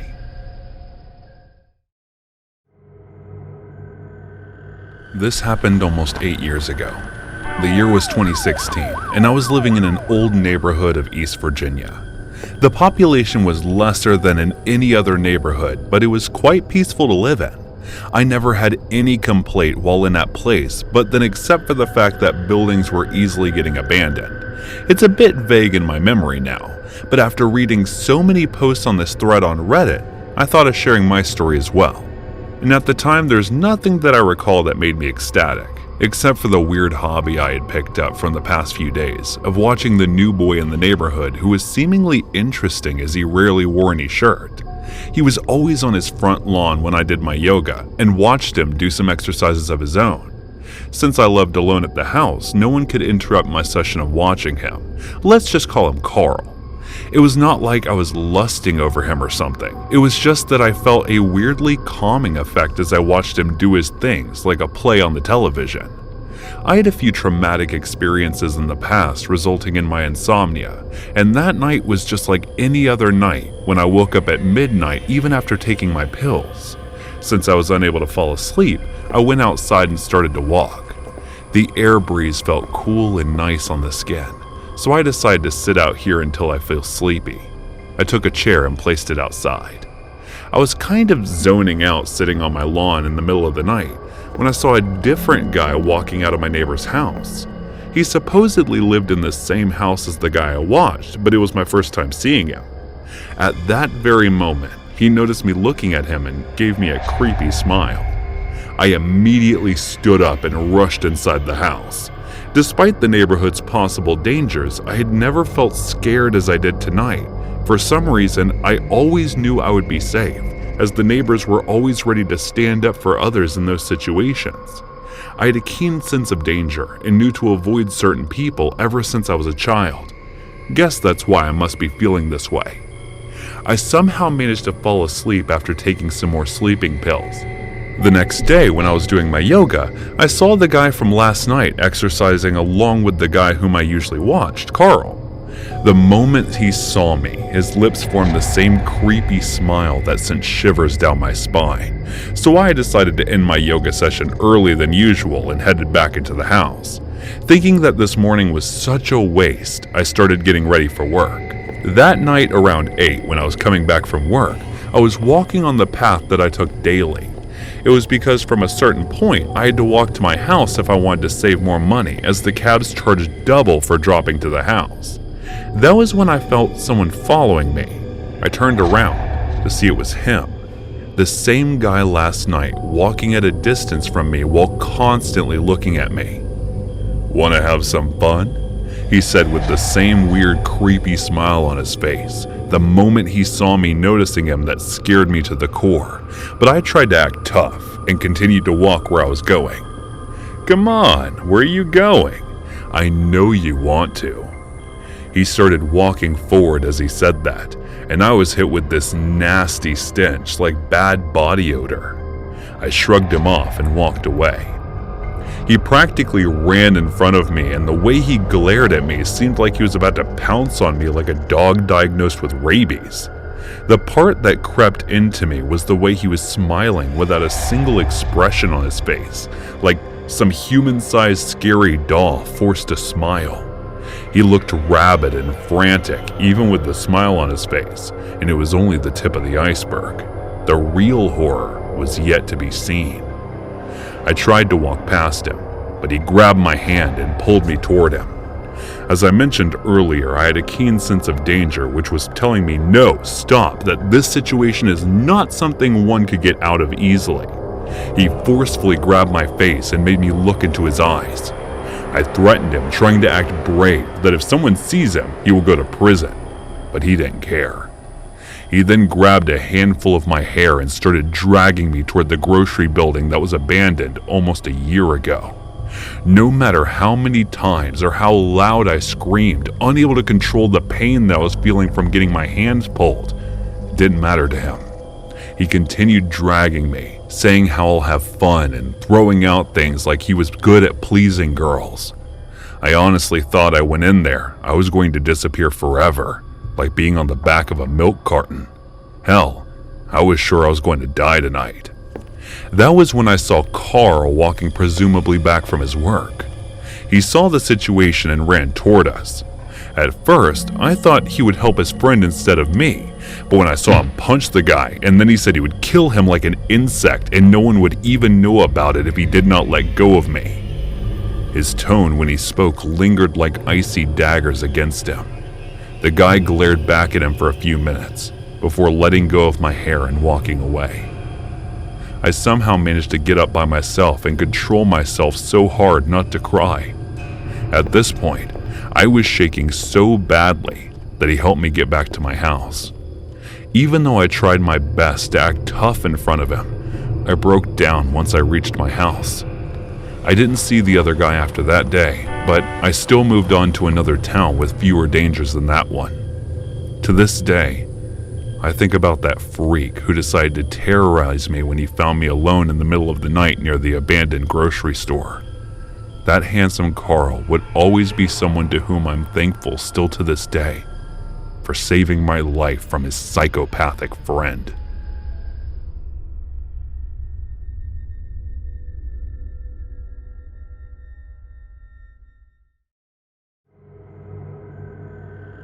All my friends eat from KFC, so why should I be the one to eat your damn curry? I looked at the bowl filled with curry in disgust and said, "But son, you know we are poor. We cannot afford it," she said in a weak voice. "I don't care what you do, but I want KFC or else I won't eat anything." I stood up after saying that while she kept looking at me with those helpless eyes. "Son, please understand." Her voice was trembling, but I did not care and walked out of the house. My name is Juan Antonio. I'm 13, and I live with my mother Elena in a suburb slum in Oaxaca. My mother does housework in rich houses to earn a living for us, and that is also how she managed to send me off to a good school where mostly well-off kids go for education. Sending me to a good school must have been her way of assuring me of my future, but it kind of destroyed my present. I'm the only one who is different from others there. My clothes are worn off and have patches. Everything from my school bag and my books to my lunchbox are already used, which was given to Mama by the people she works for. And because of my poverty, I get bullied around by children around me. And not only that, but teachers treat me differently from others as well. All of this is taking a toll on my physical and mental health. But these past few days, I've started to steal some money from Mama to buy myself a good lunch, so they won't tease me for the food she makes. Just when I thought I would finally be rid of bullying at lunch, they started to show off their fancy sandwiches, burritos, and KFC's fried chicken that I could not afford no matter how much I steal from Mama. Recently, they've been making me miserable by eating fried chicken in front of me while they make me watch them. That is why I'm so frustrated by all of it. I want to eat from KFC too, so that I can show them that they are not the only ones who can eat good food. After misbehaving with Mama and rushing out of the house, I kept wandering around, looking at other children my age in the slum playing in the dirt, which felt disgusting to me. They were just as poor as me, but I had the privilege to attend a good school, so I had a feeling of superiority over them. That was when a girl around the age of 6 or 7 crashed into me while running, which made me feel angry. But as I saw her, she looked so weak that all her bones were showing. I helped her get up and wiped the dirt off her knees. Even her legs were all skin and bone. I turned around to have a good look at the other children. They were all the same figure. And that's when I realized that they don't even have the luxury to have a full meal. And here I was, complaining and making a fuss for not getting KFC's fried chicken, when Mama provides me with 3 square meals a day. Since it was the weekend, I went back home after roaming around for 3 hours or so. And when I did, Mama wasn't home. I kept waiting for her till the evening came, and when she came back, she looked all tired and worn out. She went to the kitchen first thing without even speaking a word to me. I guess it was because of this morning when I behaved badly toward her. I wanted to apologize so badly, but I didn't dare to do so. Mama, My words got stuck in my throat as I saw her bringing a KFC bucket full of fried chicken with a smile on her face. "Isn't this what you wanted to eat, son?" she said while sitting down beside me and placing the bucket in front of me. "How did you?" I asked in confusion. "Don't worry. Young madam from the house where I work today gave me some extra money for my services. You just eat," she said while washing with the same smile. I had never had chicken in my life, so I couldn't help myself and grab one from the bucket. As I tasted it, it felt so good that I started to cry. I offered Mama to eat it with me, but she denied it with the same smile and kept watching me eat. The next day, she brought home KFC again, and when I asked her about it, she told me that her new employer is quite generous. But one thing that felt heavy on my mind was that she never ate a single piece herself. Instead, she just kept watching me eat with a big smile on her face. One day when she was preparing my lunchbox as I was getting ready, she suddenly passed out. There was a local doctor in the suburb who used to treat the poor for free, so I immediately ran to his house and told him about my mama's condition. He told me my mama was suffering from malnutrition, which was rare, and there were chances of multiple organ failures as she has been overworking herself in this condition, so she needed complete bed rest. When she woke up, she kept insisting that she needed to go to work, but I strictly told her not to because she was in no condition to work. I had no one else, so if something was to happen to her, there would be no one I could rely on. Out of selfishness, I stopped going to school and started taking care of Mama. One day, 2 men came looking for my Mama. I thought they must be from where she used to work, so I told them that Mama was ill and won't be able to continue working for them anymore. As they heard my words, they got angry and started breaking things from my home. They forced their way into our house and started dragging her with them. I kept struggling to pull them away from her, but I was too small and weak to do anything. That was when I saw the knife that Mama used to cook with. I don't know where I got the strength or power from, but I lunged at them with the knife. I stabbed one of them in the chest, and before the other who had grabbed my mama could understand what was going on, I stabbed his back multiple times. I was successful in killing one and brutally injuring the other. Mama had no energy to walk because of her weak body and all the bruises she had just received, but I knew that I had to take her away from this place. I hid their bodies within the house and started to think of a plan to get away from this. And that was when I thought of something. I somehow managed to steal a pulling cart and load her in that night when everyone had fallen asleep. After that, I set the house on fire and I ran away with her.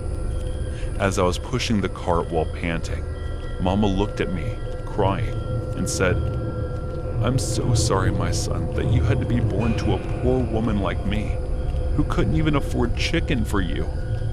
If only I was a little well off, I wouldn't have to take money from them and put us all in danger like this." After saying that, she started crying louder like a baby. I know it wasn't her fault at all, but I couldn't bring myself to console her. She did her best to provide for me, but I was the greedy one. If only I didn't fight with Mama for KFC's chicken that day, none of this would have happened.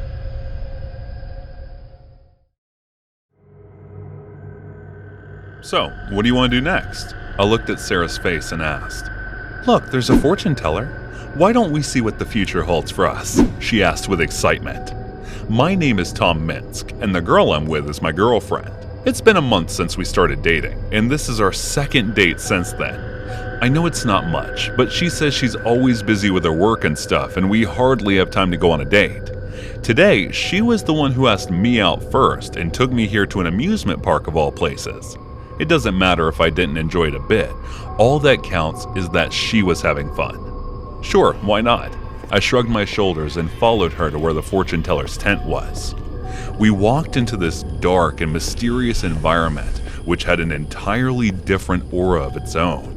A woman was sitting across a table, who seemed to be in her later 40s. She had long black hair down her waist tied in a high ponytail, her thick lashes highlighting the beauty of her closed eyes, and her figure, which even behind the table looked as defined as a statue. She opened her eyes upon hearing our footsteps and looked straight in my direction with her deep green eyes. I couldn't believe someone of her age could still look this mesmerizing. Her lips curled into a smile, as if she had understood what I was thinking about, which made me look away from the embarrassment of getting caught. "I don't believe you people have faith in fortune telling. So what brings you here?" Even though I was looking at the ground, I could tell her gaze was on me. "Well, we're here to know our fortunes. Tell us about how we will turn out in the next 5 years. Will we still be together?" Sarah asked impatiently, which made the woman's gaze shift toward her. "That depends on your actions, miss," she said with a calm, smooth voice. "What kind of fortune telling is this? Then tell me if I'll be rich in the next 5 years, Sarah asked in an annoyed tone. "Sit down here and pick a card," the woman said in the same soothing voice as before. Sarah followed her command and sat in the chair on the opposite side of the woman and picked a card. The woman took her card and smiled while looking at it carefully. "You will receive an immense amount of wealth, but it will be taken away from you after a short period," she told her. But by the looks of it, Sarah did not like the fortune she told her and stood up in an instant. "Why did I even bother to come to a fraud like you? Let's go, Tom," she annoyingly said and headed out.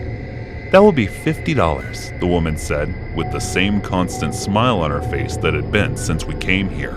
I took out my wallet from my pocket and handed her the money, but as she was grabbing the money, our hands brushed and she froze for a few minutes. Her smile disappeared, and then she looked at me, but with a weird look on her face. "Stay away from that girl. She is dangerous to you," she said with a straight face, and then left my hand without taking my money. For some reason, I had a frightening feeling in my chest, so I left her tent immediately. I saw Sarah standing outside. I grabbed her and walked away from the place. There was an anxiousness that wasn't going away as I was looking at Sarah beside me, but I tried to shake it hard and continued to focus on my date. I knew Sarah. She wasn't like that. Even though she knew I was rich, she never tried to take advantage of that. Sarah told me she had a surprise for me and took me to a hotel. As we talked in the hotel room, I saw the bed that was covered with roses. There were wine bottles and glasses prepared for us. I understood what this was about, so the moment we walked in, I started kissing and undressing her. But she stopped me in between and told me we will drink first, because she had some surprise prepared for me. I accepted her command and we started drinking and smooching between the drinks. It was around my 6th glass when I started feeling a little dizzy.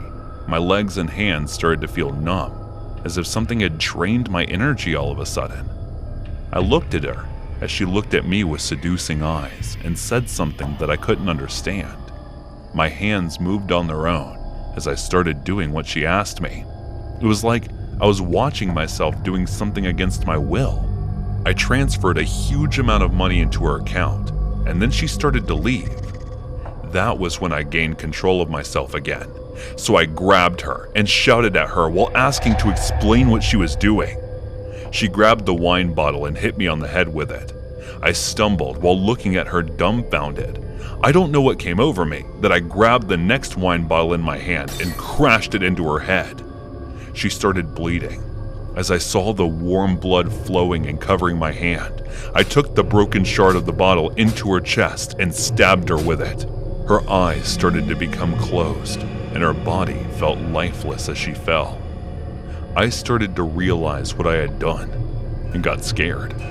So I started to clean the proof of our presence from the room, and then somehow managed to take her out in the middle of the night. After that, I took her to the woods in my car, and as we reached, I stepped out of the car and broke the fuel box. While her body was inside the car, I set it on fire. I hid in a safe distance and watched it for about 2 hours, and then left for my home. As I was going back, I thought of that fortune teller who was so right about Sarah. Even though I was going home at the moment, I had decided to go and search for the woman later, because she seemed to know the things that saved my life. Her fortune telling was real.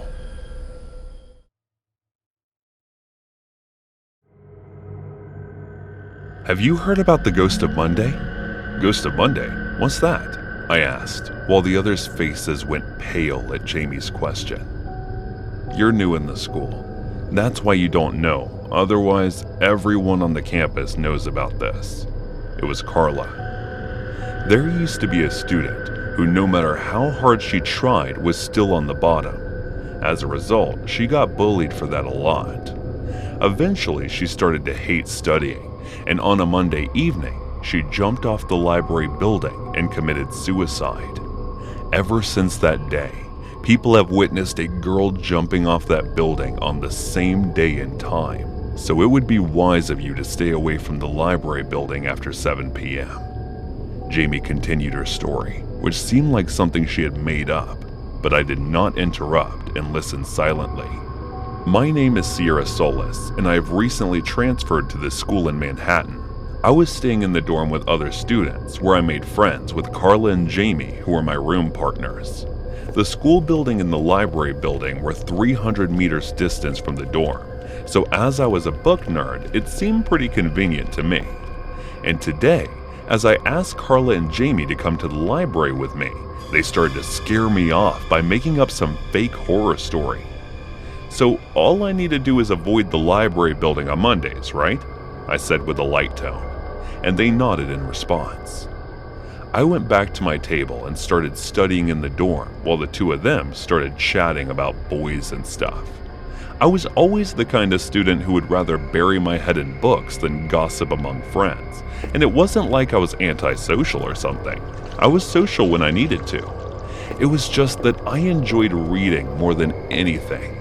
My dream was to become a successful writer in the future, and I was ready to work on it. Anyway, I gave my complete focus on the classes, and teachers seemed to be impressed by my performance. Some students talked behind my back, and some students openly admired me. Our school used to end around 4 p.m., and I used to go directly to the library after that and spend at least 1 or 2 hours studying there. I did not always read study material.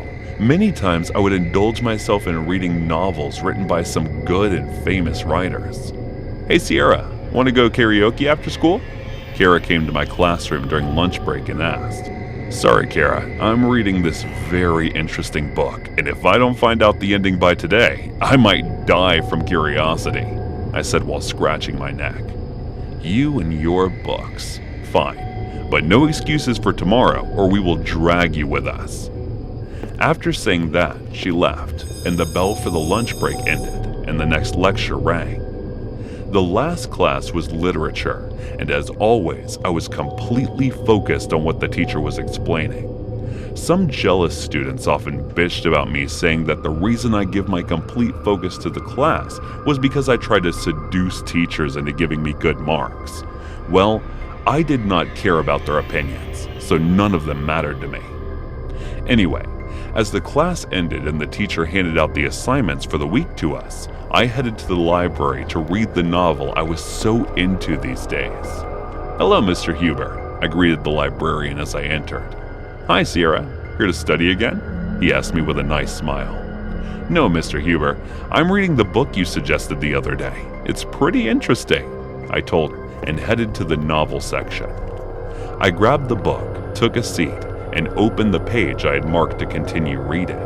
The book's name was The Eye of the World, written by Robert Jordan back in 1990. I don't know about anyone else, but it was one of the most interesting books I had read in the past few years. As I got lost in reading the book, I did not notice how much time had passed until Mr. Huber informed me that it was closing time. There were just 2 pages left for me to read, and I was not patient enough to wait another day to know the ending. So I asked her to wait just a bit longer till I finished reading. By the time I completed the book, it was past 8, and the closing time for the library was 8 o'clock. So I thanked Mr. Huber for waiting for me and exited the library. As I was about to head out of the building, I saw a student running toward the terrace. I called out for her, informing her that it was almost closing time, but she didn't listen to me. After telling the guard to wait, I went in the direction she ran to help her exit the building before it gets locked. But the moment I reached there, I saw her standing on the railing. She turned to look at me. Her eyes were red and bloody, and then she jumped. I felt as if my heart stopped, and I started to shake with fear. The guard saw me running to him and asked what had happened. I did not think it would be a good idea to tell him about it because I was sure that the girl I saw was a ghost. I walked back to the dorm while terrified of the scene I had just witnessed. Jamie and Carla asked me if everything was all right, but I kept quiet and went to bed. I could not sleep the entire night and kept tossing and turning while continuously thinking about that horrifying memory. I was burning with a fever for the next few days, and as a result, I had to take leave from school. As my fever was going down slightly, one night, Jamie asked me, "You saw her, didn't you? The ghost of the Monday." I turned my head toward her and started shaking. She squeezed my hands and told me that everything will be all right. It's been a month since that incident, and I'm still terrified by it. But I'm more careful than I used to be after that day. I started avoiding going to the libraries on Mondays. Instead, it became the karaoke day for the 3 of us.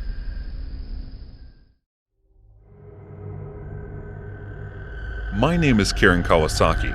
I've been working as a fortune teller for more than 20 years now, and it's not all bad.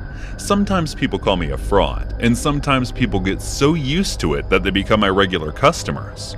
When the fortune I tell ends up the same, I get their next visits or praise. But when it doesn't come their way as they thought it would, I become the target of theirs when it was them who chose to trust me in the first place. The fortune I tell is not always based on the assumption of their past experiences. Sometimes, for some particular person, my sight decides to show what will unfold. Whenever that happens, it's either to avoid it at any cost or to face it head on. And my sight takes a toll depending on each fortune that comes true. Well, whatever it is, fortune telling is a risky business because you never know what might come your way when you aren't looking, as I have experienced such a misfortune myself. It was around the time when I had just gained my sight, and my Nana was the one who was trying to teach me everything related to family history and how it came to have such a powerful possession.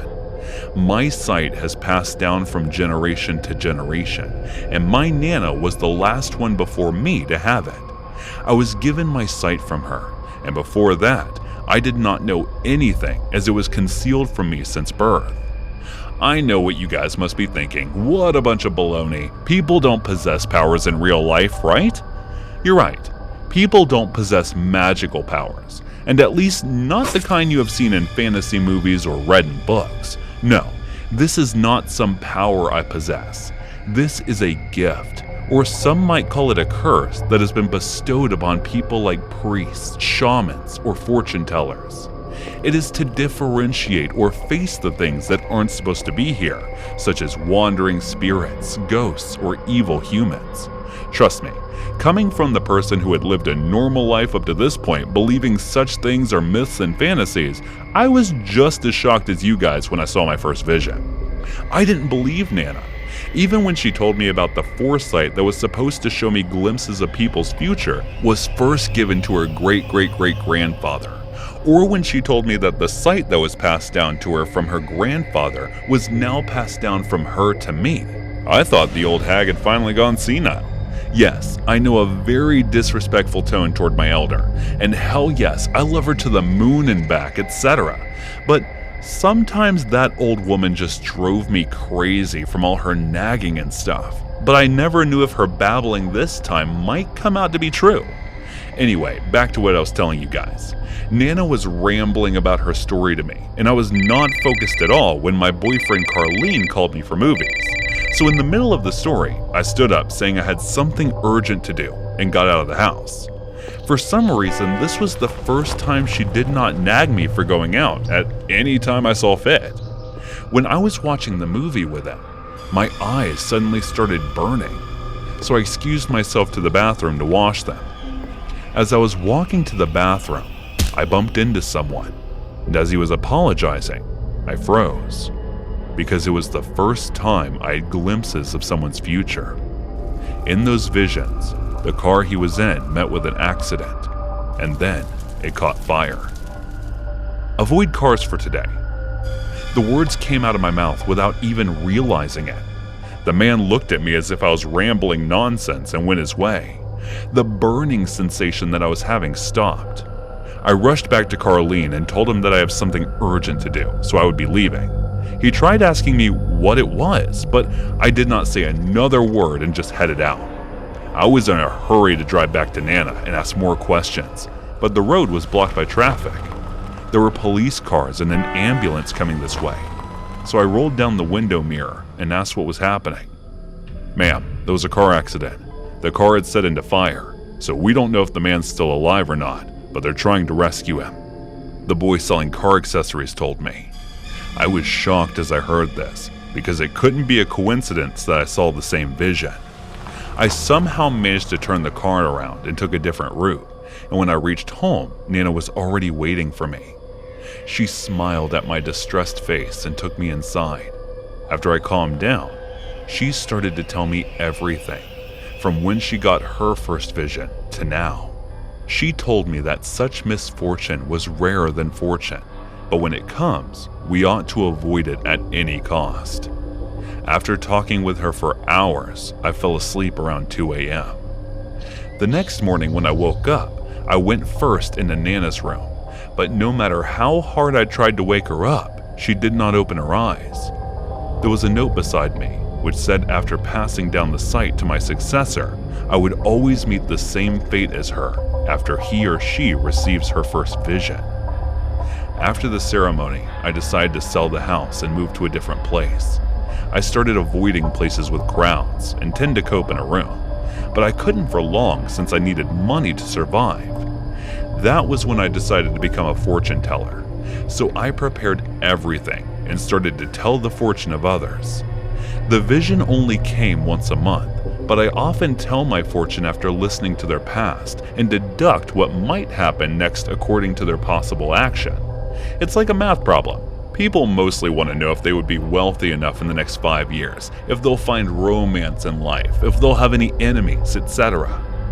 7 years after Nana's death, I married a man who accepted my weird stuff just the way I was, and I had a beautiful son.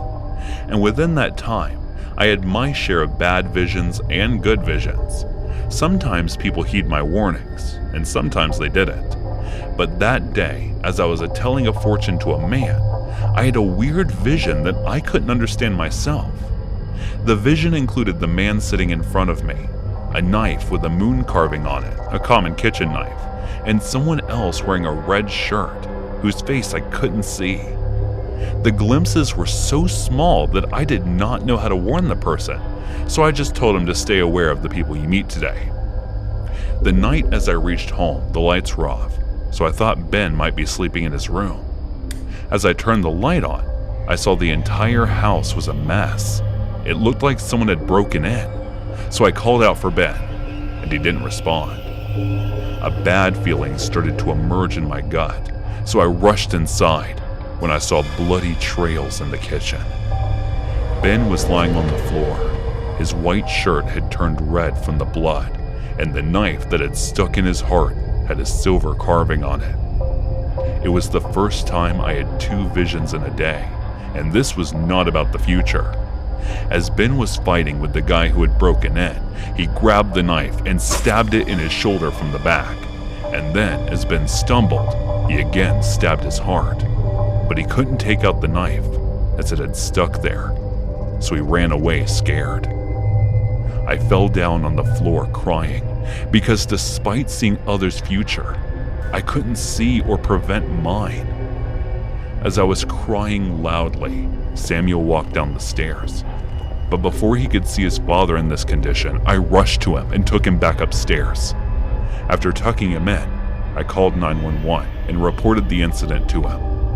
I added a little something to the report which said I saw the man leaving my house and provided them with a detailed sketch. My son is all grown up now, and even though I can pass my sight to him, I've decided to wait for someone who would be stronger and more careful than I was. Someone who can protect their loved ones. I finally understood why Nana was always so grumpy. She may have lost everything to these misfortunes, but I won't do the same mistake Nana did by not telling me to protect what's closer to mine.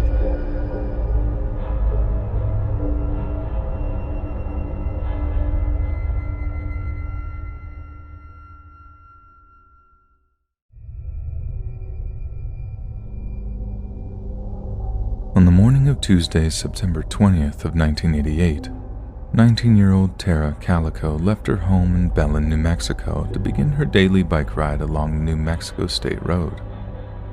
Cycling was her favorite form of exercise, and she chose a route she'd ridden every morning, without fail, for years by that point, and was often accompanied by her mother, Patty Dole.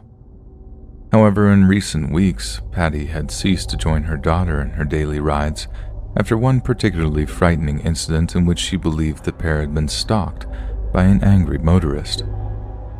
Patty had implored her daughter to stop cycling at that time in the morning, or to at least take a different route, but her daughter rejected the idea and said her mother was overreacting when it was suggested that she carry mace. That Tuesday morning, Tara had noticed one of her hamstrings feeling a little tight. She mentioned this to her mother and added that if she wasn't home by 12, it was because she was probably injured, in which case her mother was to drive down the regular route to give her and her bike a ride back. We can also assume that Tara desperately wanted to be back around that time, as she had a date at around 12:30 and wanted time to get ready. And indeed, when Tara failed to return by noon, Patty drove down their usual cycling route, but couldn't locate her daughter. But what she did find were the broken pieces of what was unmistakably Tara's Sony Walkman. Patty immediately contacted the police, suggesting the broken pieces might represent some kind of trail for them to follow. Police did indeed follow the trail of broken plastic, but to no avail. Several witnesses were interviewed, each saying they had seen Tara riding her bike along the state road. One or two even added that they had noticed a light-colored pickup truck following closely behind her, but hadn't really thought anything of it at the time. Police cast a wide net in the search that followed, but not a single trace of Tara or her bicycle could be found. It was as if though she'd ridden into a black hole, like she just dropped off the face of the earth. Yet little did they know, they would be seeing Tara again. Only the circumstances in which they'd see her would be truly terrifying. On the evening of June 15th, 1989, a woman in Port St. Joe, Florida, stopped at a local convenience store. She pulled into a free parking space next to a large white windowless Toyota cargo van, and as she got out, noted that it was being driven by a mustachioed Caucasian man who appeared to be in his 30s. She then walked into the store, picked up a few choice items, then headed back out to her vehicle. The Toyota cargo van was gone, but lying in the empty parking spot was a small square Polaroid photograph. At first glance, the picture appeared to be of two people lying among some bedding, but on further inspection, the contents of the photograph made the woman's blood run cold. It showed a young boy of maybe only 7 or 8, along with a young woman in her late teens. Each appeared to have their wrists bound behind their backs with a strip of duct tape covering each of their mouths. She immediately contacted local law enforcement, who in turn set up roadblocks to intercept the vehicle. But the van was never found, and the driver never identified. Representatives from the Polaroid company offered to analyze the picture before informing police that the picture could have been taken no earlier than May of 1989, as the kind of material used to print the photo was not available until then. The Polaroid's discovery sparked a frenzy of interest in the national media, and Patty Dole was contacted by friends who believed the gagged girl looked an awful lot like Tara. The FBI then brought the photograph to Patty, who was then on convinced that the girl in the picture was her missing daughter. She cited the scar on the bound girl's leg, one that was identical to one Tara had received as a result of a car accident.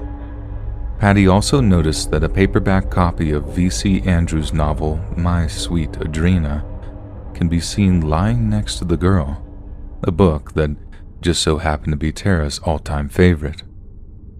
The United Kingdom's Scotland Yard analyzed the photo and conclusively agreed that the woman in the picture was indeed Tara, but a follow-up analysis by the Los Alamos National Laboratory disagreed, citing differences in the girl's facial structure.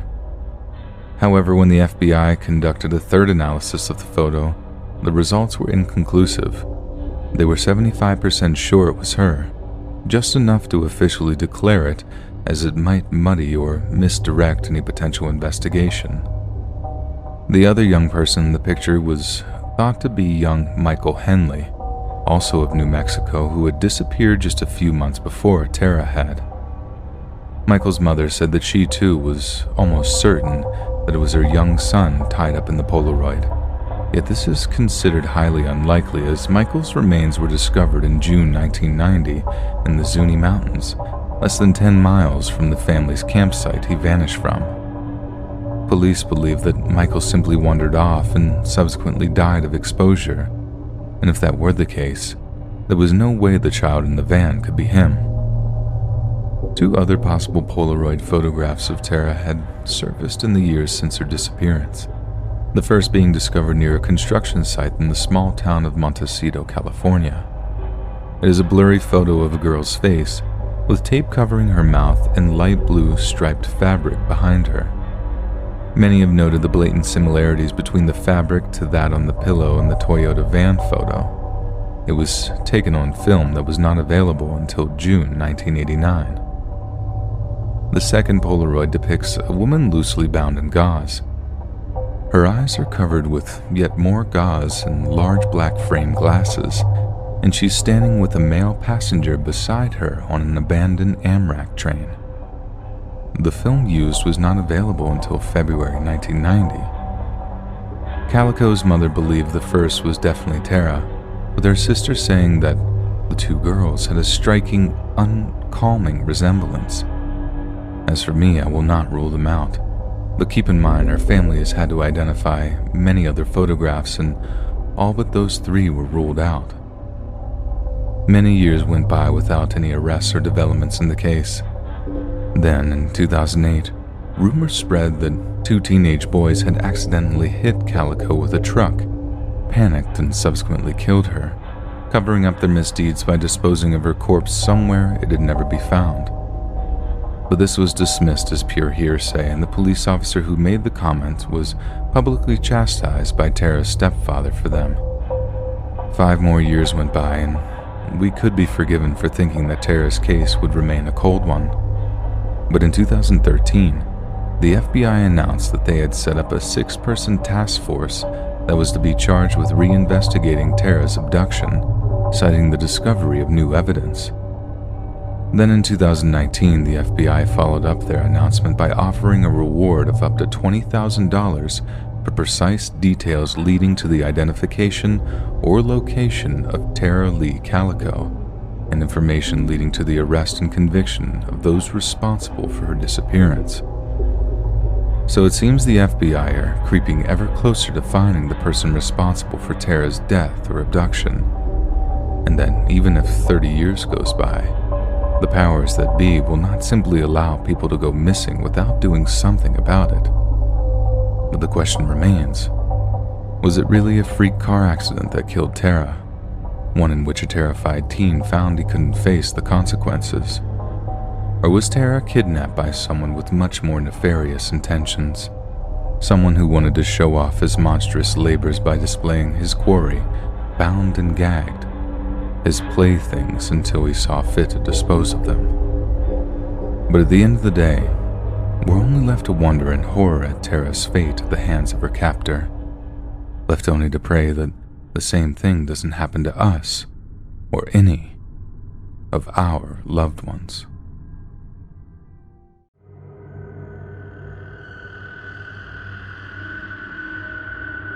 This story came up when I was talking to my grandma about cattle mutilations. He was talking about a deer skin being found in the woods by some guy while he was camping, and my grandmother suddenly gasped. She then went on to tell me that when she was 26, she was home alone sleeping one day, while my grandpa was at work and my mom was at school. She said that at some point in her sleep, she was startled awake by a semi-loud boom coming from the highway. She got dressed and went out to investigate, and almost immediately noticed a giant red blob right on the yellow line of the road. She said that as she neared closer to it, she realized it was a horse, a skinless horse. She described it as having absolutely no skin at all, and said that she could see every nerve, every vein, and all of the muscle on it. Dead, laying in the road. She said the truck drivers pulled over to stare at the horse as well, and that they were so weirded out by it that they just stared at it for a while. My grandmother said she called the police out there, and it was cleaned up. My mom recounted the story as well, saying that my grandmother seemed a bit on edge the whole day, and my mom remembered being a bit creeped out too. I'm not sure of how real it is, but I hope I never have to experience something like this.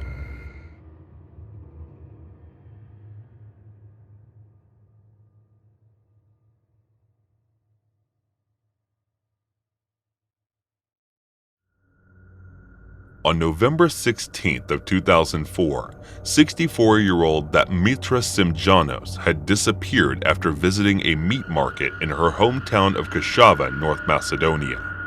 Just less than 2 months later, on January 12th of the following year, police found her dead body. She had been strangled, bound, tortured, and violated, but had only been dead for about 2 weeks, meaning she'd been kept prisoner somewhere and continually tortured for quite some time. Almost 3 years later, in November of 2007, 56-year-old Bitsela Kaska disappeared while walking almost the exact same route as the murdered Mitra.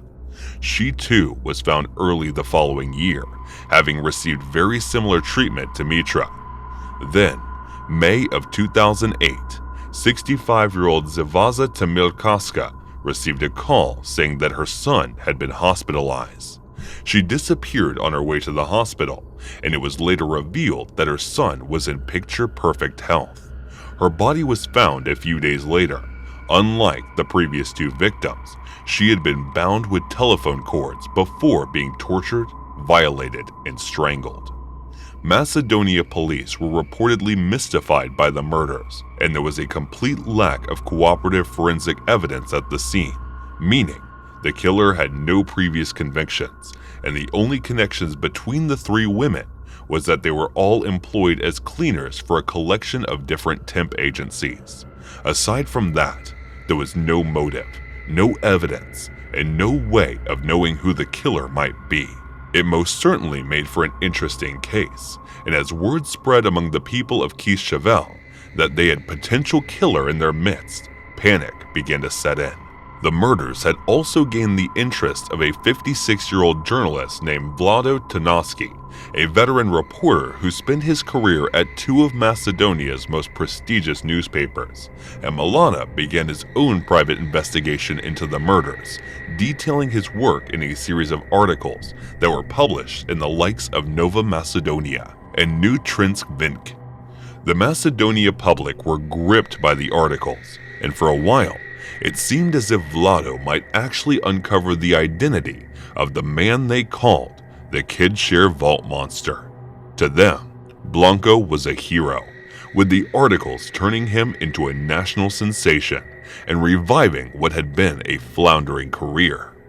But it was during a read of one of the articles that a Macedonia homicide detective noticed something strange. Indeed, the articles were superbly written and pinpoint accurate, yet to the detective, they seemed a little too good.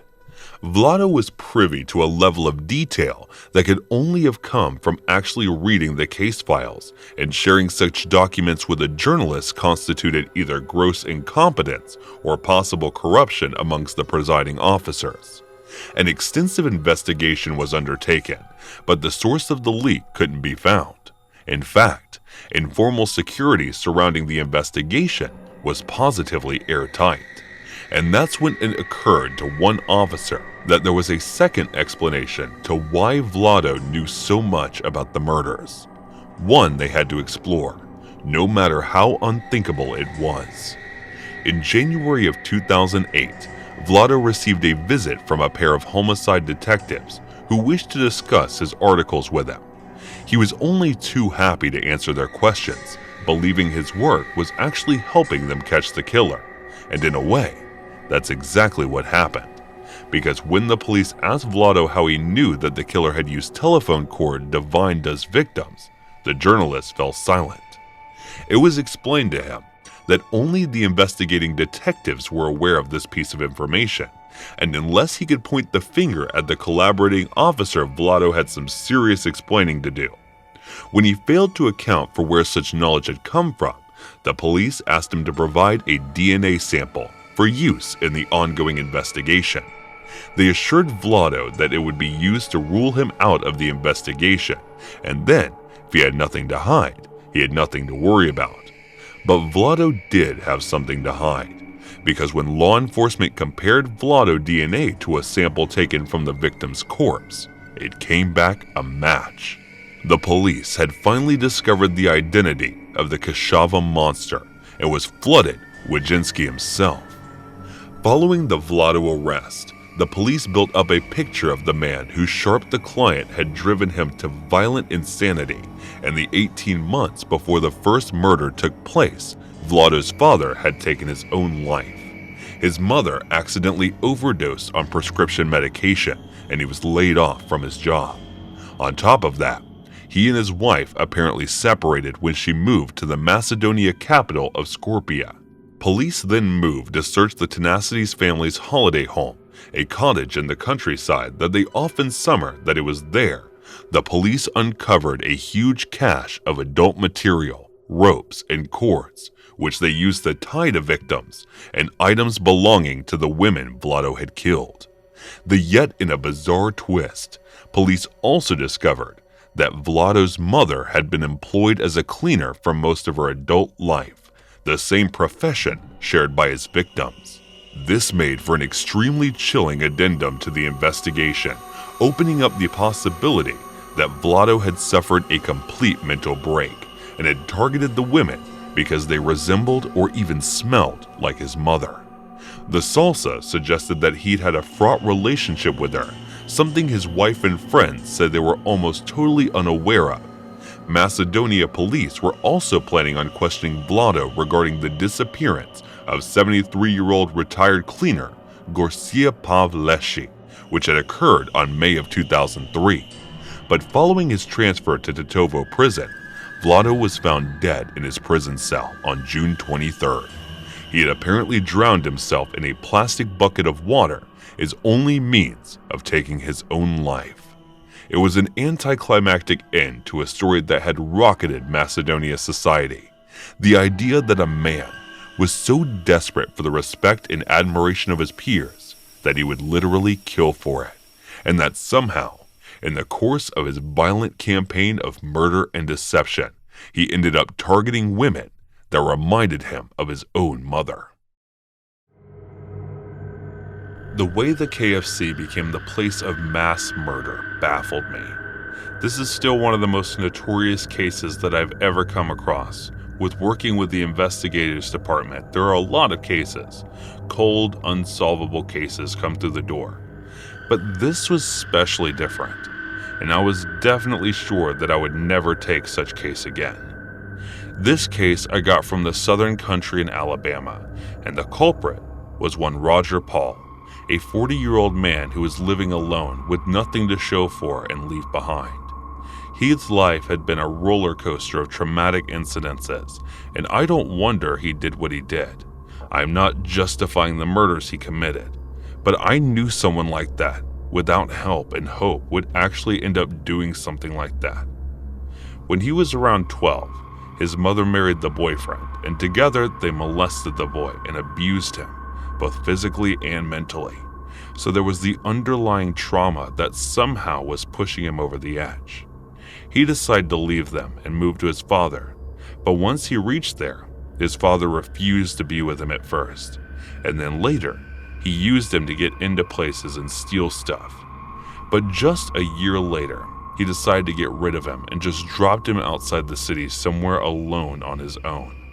It was then when the authorities found him, and he put them in the system. He was one of the foster kids, but being the way he was, he couldn't find the way to deal with the trauma, and he became the kid with the big target behind his back and was bullied heavily in the foster home. And that is where he developed a very introverted personality and stayed behind at everything. Even the foster homes he got were not the very best of the environment that a kid must get. He went through a whole different array of abuse and trauma through foster homes until he was 18, and then he was out of the system and left unguided. And then, with a really shaky education and untreated trauma, he was thrown out in the real world, and that was one of the factors responsible for the incident that happened. Somehow, he landed the job in KFC when he was 23, and managed to get the strict, straight path of life. Then, after a year of working with KFC and getting promoted through the kitchen to cash counter, he found a little bit of stability in his life. The incident occurred one evening on a Monday. The KFC was not very busy. It was empty when accounting for the witness stand and testimony they told the story. It was around 11 in the night, and almost all the staff was already gone, and there was this one girl sitting there and making eye contacts with Roger Paul. He didn't know about the girl, and the girl was continuously eyeing him out and signaling him, but he was too naive to understand. One of the employees told him about the situation, so he decided to act upon it. The woman then started walking towards the bathroom, and the other guy told Roger to follow her, and so Roger did. After Roger followed her, they started fornicating in the bathroom. We knew because we could hear them out. And then later, after almost an hour, we heard her shouting, and then everything went silent.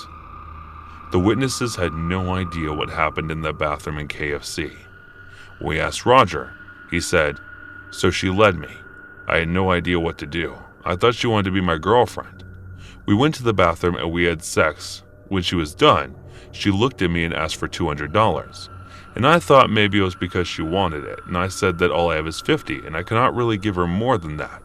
And she looked angry at me, and said that she was asking for the money I owed her, and I told her that I don't owe her anything. And then she told me that she is a prostitute, and I refused to believe it. And I told her that I will not pay her anything because I did not know that she was a prostitute, and that she should have told me before fornicating with me.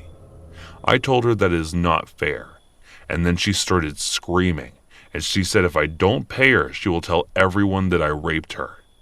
Even though I did not rape her and it was all consensual, she wanted me in the jail, and I said that I will pay her if she stays quiet.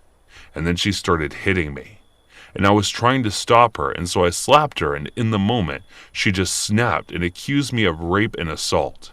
All I wanted was for her to be quiet, so I took my hand and wrapped it around her face to keep her quiet. Did not realize that she died. So I just kept quiet, looking at her and waiting for everyone to leave.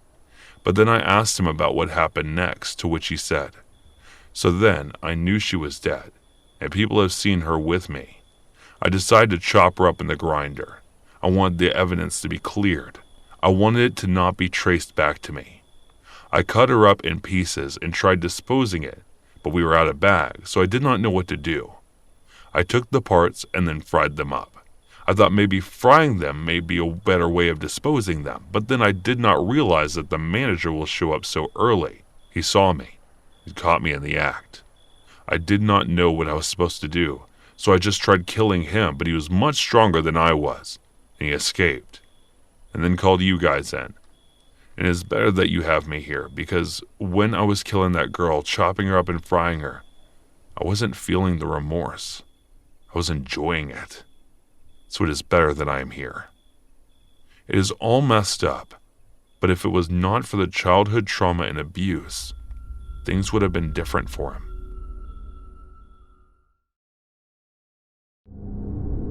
"10 years ago, I was in the Army, stationed at Fort Benning in Georgia. In Georgia, there can be a load of completely random thunderstorms in the summer. They really do just come out of nowhere.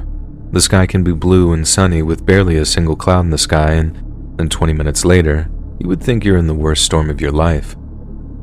When these storms approach, the base would issue lightning warnings. They would blow their air sirens, and all personnel on the base were supposed to get inside for safety. We were out in the field doing some pre-deployment tasks, and were heading in to get cover. As we were in the middle of doing that, a soldier about 50 meters away all of a sudden got struck by lightning. It was hands down one of the most disturbing things I'd ever seen. To watch a man, a human being, just get slaughtered by something no one had control over within milliseconds. He had a family too, and he was a good dad and husband, which just made it even worse. After the fact, I wasn't aware the effects of getting struck by lightning could vary. Many people actually survive with some degrees of burns and scars. Not him. He was completely turned inside out and unrecognizable. Even though we knew who he was, obviously they still had to identify the body via dental records. That's just how torn apart he was. Speaking of spontaneity, people also need to be more concerned with lake trips and vacations. It's not as wonderful as commercials and advertisements make them out to be. People need to remember that anything can happen at any time, on any day, and sometimes for seemingly no reason at all. It's just fate, I guess. For example, I used to work at this park with a lake as a main attraction. One day it was really peaceful out in the lake. The park wasn't packed, which was surprising. And then boom, all of a sudden, a dude drowned after falling out of his paddle boat. The death itself was already horrible, but what made it even more morbid was that he was there with a school group for their last summer vacation. along with his family too. So I experienced not only a dead body, but also ended up seeing young children coming to grips with human death for the first time. One of the friends of the deceased tried to fight with the park rangers because he thought they didn't try hard enough. To be fair, they tried the best they could, and the friend had to be dragged away by police.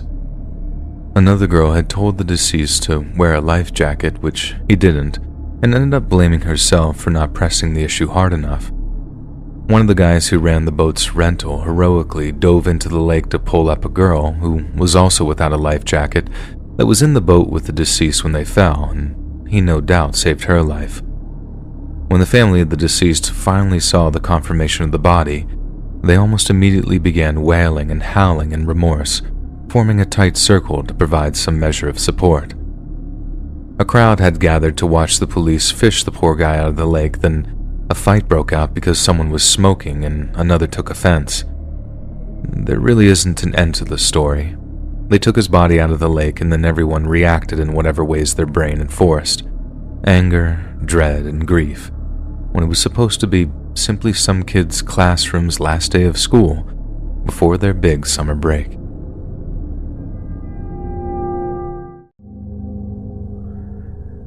This happened a few years ago when I was bartending at college. I was coming home down a stretch of divided highway at around 3 a.m. when I noticed a car heading towards me in the wrong lane. I doubted myself at first and thought the car was on the other side of the highway. Sure enough, the white Ford sedan passed me at a really high speed, at least 90 miles per hour. It's worth noting for later that I also drive a white Ford sedan. I was used to drunk idiot drivers in the middle of the night, so I pulled to the side of the road and let him pass me.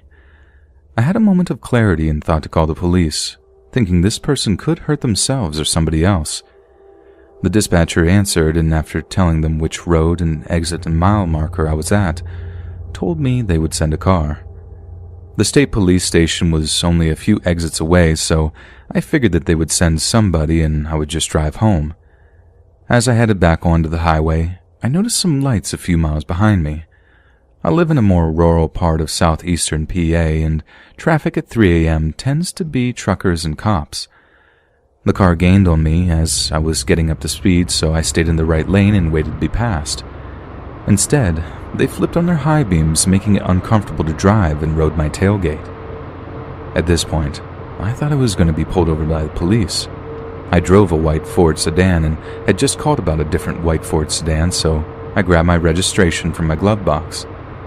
Suddenly, the car behind me audibly slammed on the brakes and stopped in the middle of the highway. They must have shut off their car because the lights went out and I saw what looked like the same Ford sedan from earlier. Still, I thought this may have been a police car. They had a roof rack and it could have looked like I had reached for a gun in my glove box or something. I panicked and called 911 for the second time and asked the dispatcher if they had sent a cruiser to investigate. The dispatcher was a little curt with me and assured me that they sent somebody out. "We sent a trooper out to find the car, sir." "Listen, I only ask because somebody's following me and acting weird. It could be a cop, and I think I freaked them out by getting my registration." "Are you pulled over?" "No, they didn't turn on their lights." "Let me try to get the trooper we sent out." As she was talking, the car again sped towards me and stopped inches from the bumper. Again, their high beams were on, and again they slammed the brakes. I told the dispatcher, "I'm pretty sure this is not the police behind me." The car sped to my bumper again and turned their high beams on, this time laying on the horn. Hearing this, the dispatcher asked me what was happening. "What's happening? Did you honk?" "That's the car behind me. I don't think it's a cop." "I'll try to get the trooper again, but I don't think that's him behind you, sir." For some reason, this is what shook me. Before that, I was thinking I would get pulled over and maybe get a ticket. Up until then, I was going the speed limit and trying to avoid getting pulled over. I told the dispatcher, "I don't care if I get pulled over. I'm speeding, and if they put their lights on, then I'll pull over." I started to accelerate, and the person behind me just kept up with me. The speed limit was 55, and they kept on my bumper the entire time, but This time they were swerving. I tried to signal for an exit, then bail on it, but they followed. At the next exit, I took the off-ramp and continued onto the on-ramp, and the car behind me followed the whole time. I thought about trying to go to a Wawa, which is a convenience store gas station that's pretty much the only populated place in southeastern PA at 3 a.m. But the dispatcher and I thought that would be unsafe. She was calm and talking to another person trying to send police to me. The other person, maybe a supervisor, asked if I could drive to the state police station. Realizing that I was only one exit away, I told her I was coming there, and she said that she would have troopers meet me outside. As I pulled off to the exit, the car followed me. I blew a few red lights trying to get to the police station, and the car tried to pull into the other lane to pass me or pull up alongside me. Once the police station was in view, I put on my turn signal and the car slammed on its brakes again, turned off their lights, and turned into a parking lot. The story ends kind of anticlimactically as I pulled into the police station and met the troopers. Two of them went to find the car, and I stayed with the third trooper. I thanked the dispatcher and her supervisor, and the state trooper escorted me home after taking a statement from me. I was never called to follow up or testify, so I can only assume the person hasn't been caught. Born in Alberta, Canada in the late 1970s, a young Mark Twitchell dreamed of directing big-budget Hollywood blockbusters. It's only fitting that Mark was born around the same time as the first Star Wars movie was released, as the series became a lifelong passion of his. So much so that in 2007, he actually directed a feature-length fan fiction movie set in the Star Wars universe named Secrets of the Rebellion. The film depicts a series of events that occur just a few days prior to those of the original film, and also happens to include a cameo from Boba Fett actor Jeremy Bulloch. Secrets of the Rebellion was shot in full but remains in post-production and is unlikely to ever see the light of day. The same goes for another short film that Mark tried to make named House of Cards, a horror movie filmed entirely in an Edmonton garage he'd rented. Yet Mark's films are forever doomed to remain in the editing phase because, aside from filmmaking, Mark seemed to foster another passion. It was one that was not only considerably more sinister, but one that would result in him being sentenced to a minimum of 25 years in prison. About the same time that Mark was filming a short horror movie, a 38-year-old factory worker named Johnny Altinger was on top of the world. Having recently dipped his toe back into the dating pool, he was delighted to inform his colleagues that he'd actually managed to bag a date with a woman he'd met on Plenty of Fish. Given that Johnny believed he was well past his sell-by date, we can understand how excited he might be, and how eagerly he might agree to meet a woman he'd only just met online. Johnny's coworkers were happy for him and wished him luck with his budding romance, so much so that when he failed to show up for work one day, and they received an email from his account telling them that he and his date had eloped to Costa Rica, they were incredibly understanding. Sure, it'd take some extra work to cover his shifts, but love is love, and Johnny deserved happiness. Needless to say, Johnny's coworkers were heartbroken when they then received a resignation letter from him via email. They'd missed him, but it sounded like he'd been caught up in something of a whirlwind romance. It was impossible not to be happy for him. The only matter that remained was getting Johnny's forwarding address so his employers could mail his final paycheck to him. But bizarrely, Johnny didn't return their emails, and the likelihood of him being content to miss out on a hefty sum of money seemed extremely slim. Finally, after weeks of waiting and worrying, a handful of Johnny's friends broke into his apartment. They harbored a great deal of suspicion regarding their friend's little Costa Rican vacation and weren't prepared to just sit back and wait for the cops to do something. Yet the break-in only worried them even further when they found Johnny's travel luggage and passport still in his home. To them, it still wasn't entirely clear what was happening yet, but they knew it certainly couldn't be good. Johnny's friends went straight to the Edmonton Police Service with their foreboding collection of evidence, and it wasn't long before a homicide investigation was officially launched. By chance, One of the individuals interviewed in relation to Johnny's disappearance was none other than our wannabe Spielberg, Mark Twitchell. It appeared that Johnny had sold his car to Mark at some point in the previous weeks, and this might prove a rather fruitful lead. Mark might well be able to provide them with an insight into Johnny's state of mind, perhaps even recall something Johnny said that might point them in the right direction. The police had no reason to believe that Twitchell was a potential suspect, but they also knew that there was no way Johnny was in Costa Rica, unless he had smuggled himself across the border. So, when Mark mentioned that Johnny had expressed a desire to take a vacation, the police immediately became suspicious. The inclusion of such an obviously false assertion was enough for the police to arrest Mark Twitchell on Halloween of 2008 as a suspect in the murder of Johnny Altinger. As part of their investigation of Twitchell's involvement in the disappearance, police seized and analyzed all of his electronic devices. They hoped to find an incriminating text message, a sinister search history, anything to prove it was Mark who was guilty of the murder. The chances of finding anything were slim, and even then, proving its implications would be another task entirely. So, we can only imagine the pure shock of law enforcement officials when they found a document on Mark's computer that was simply titled Serial Killer Confessions. The opening passage of Serial Killer Confessions read as follows. This story is based on true events. The names and events were altered slightly to protect the guilty. This is the story of my progression into becoming a serial killer. The document went on to present an account of its narrator's planning, failed first attempt, and successful second attempt to lure a man to his garage and murder him, with fake online dating profiles used as bait.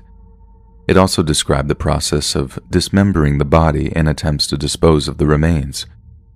It was a thinly veiled attempt to fictionalize what had evidently been a very real murder, as the account was so horrifyingly detailed that it was quite obviously a retelling of Mark's own experiences of murdering Johnny.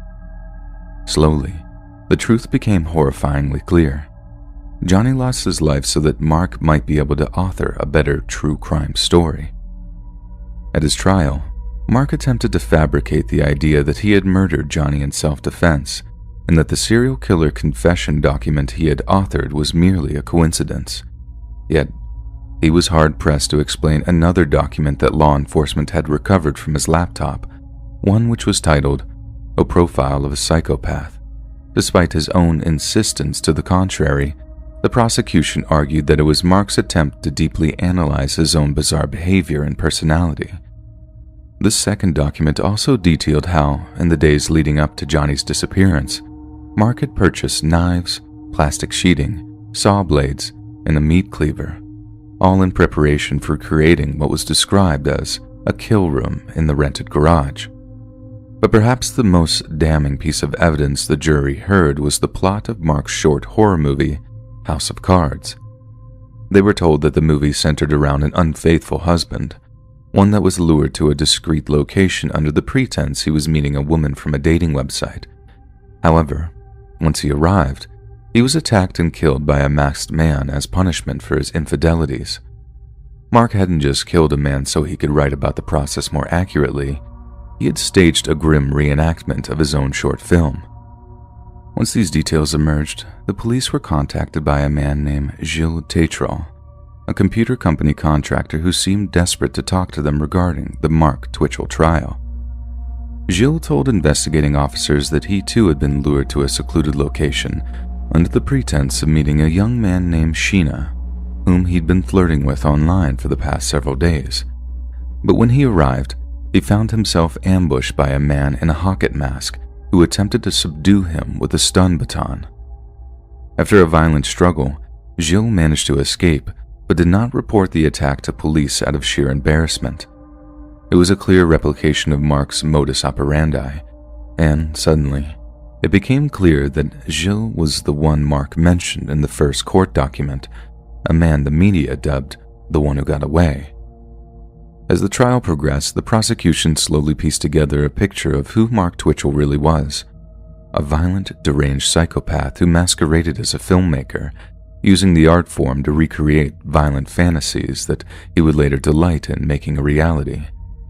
The jury had no problem finding him guilty of first-degree murder, and in April of 2011, Mark was given the maximum sentence by Canadian law, life in prison with no parole eligibility for a minimum of 25 years. But even after his imprisonment, grim details of Mark's fascination with murder and dismemberment continued to reach the ears of the public. Apparently, Mark's favorite TV show was Dexter, a series that chronicled the life of Dexter Morgan, a man with homicidal tendencies living a double life. He works as a forensic technician for the police department during the day, but after dark, he continues his work as one of Miami's most prolific serial killers. In May 2013, it was reported that Twitchell had purchased a television for his prison cell. Twitchell stated that he had caught up on every Dexter episode that he missed since he was arrested and convicted of first-degree murder. Word of Mark's love for the show was met with such revulsion by those that heard it that Dexter's lead actor, Michael C. Hall, was confronted with the news on a live radio show up in Canada. "I would hope the people's appreciation was more than some sort of fetishization with the kill scenes," he said. "And I wouldn't stop making Dexter because someone like Mark Twitchell was fascinated by it only in that way. I try to tell myself that their fixated nature would have done it one way or the other, but it seems that Dexter had something to do with it. It's genuinely horrifying." Perhaps Michael C. Hall is correct. Perhaps Mark Twitchell had fostered a fascination with the macabre, and that had long predated his love of Dexter and was bound to hurt someone sooner or later. But there's also little doubt that the violent imagery presented in shows like Dexter have a very particular effect on some people. They act as triggers, making people like Mark want to turn their darkest fantasies into violent, permanent realities. Firstly, I'd like to begin with a little bit of background to explain why this particular case is so personal to me. For the past 6 years, I've worked as a college campus police officer. We're a branch of law enforcement that doesn't get very much publicity or attention from the general public, but we're just as much law enforcement as any other branch. Policing college campuses is pretty much all I've ever known, too, because before I trained to be a regular cop, I worked as a campus security officer, which, trust me, was considerably easier than doing any actual police work. But it was also considerably more boring, too.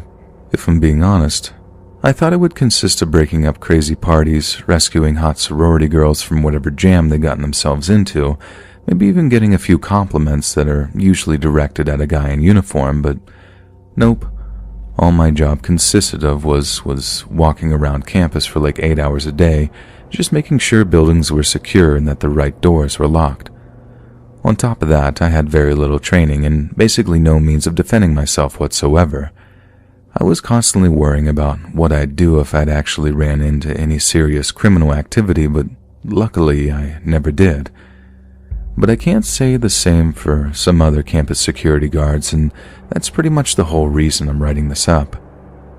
Okay, so Virginia Wesleyan University is a small Methodist college in Norfolk, Virginia, with a total population of less than 1,500 students, and back in 2006, it was even smaller than it is now.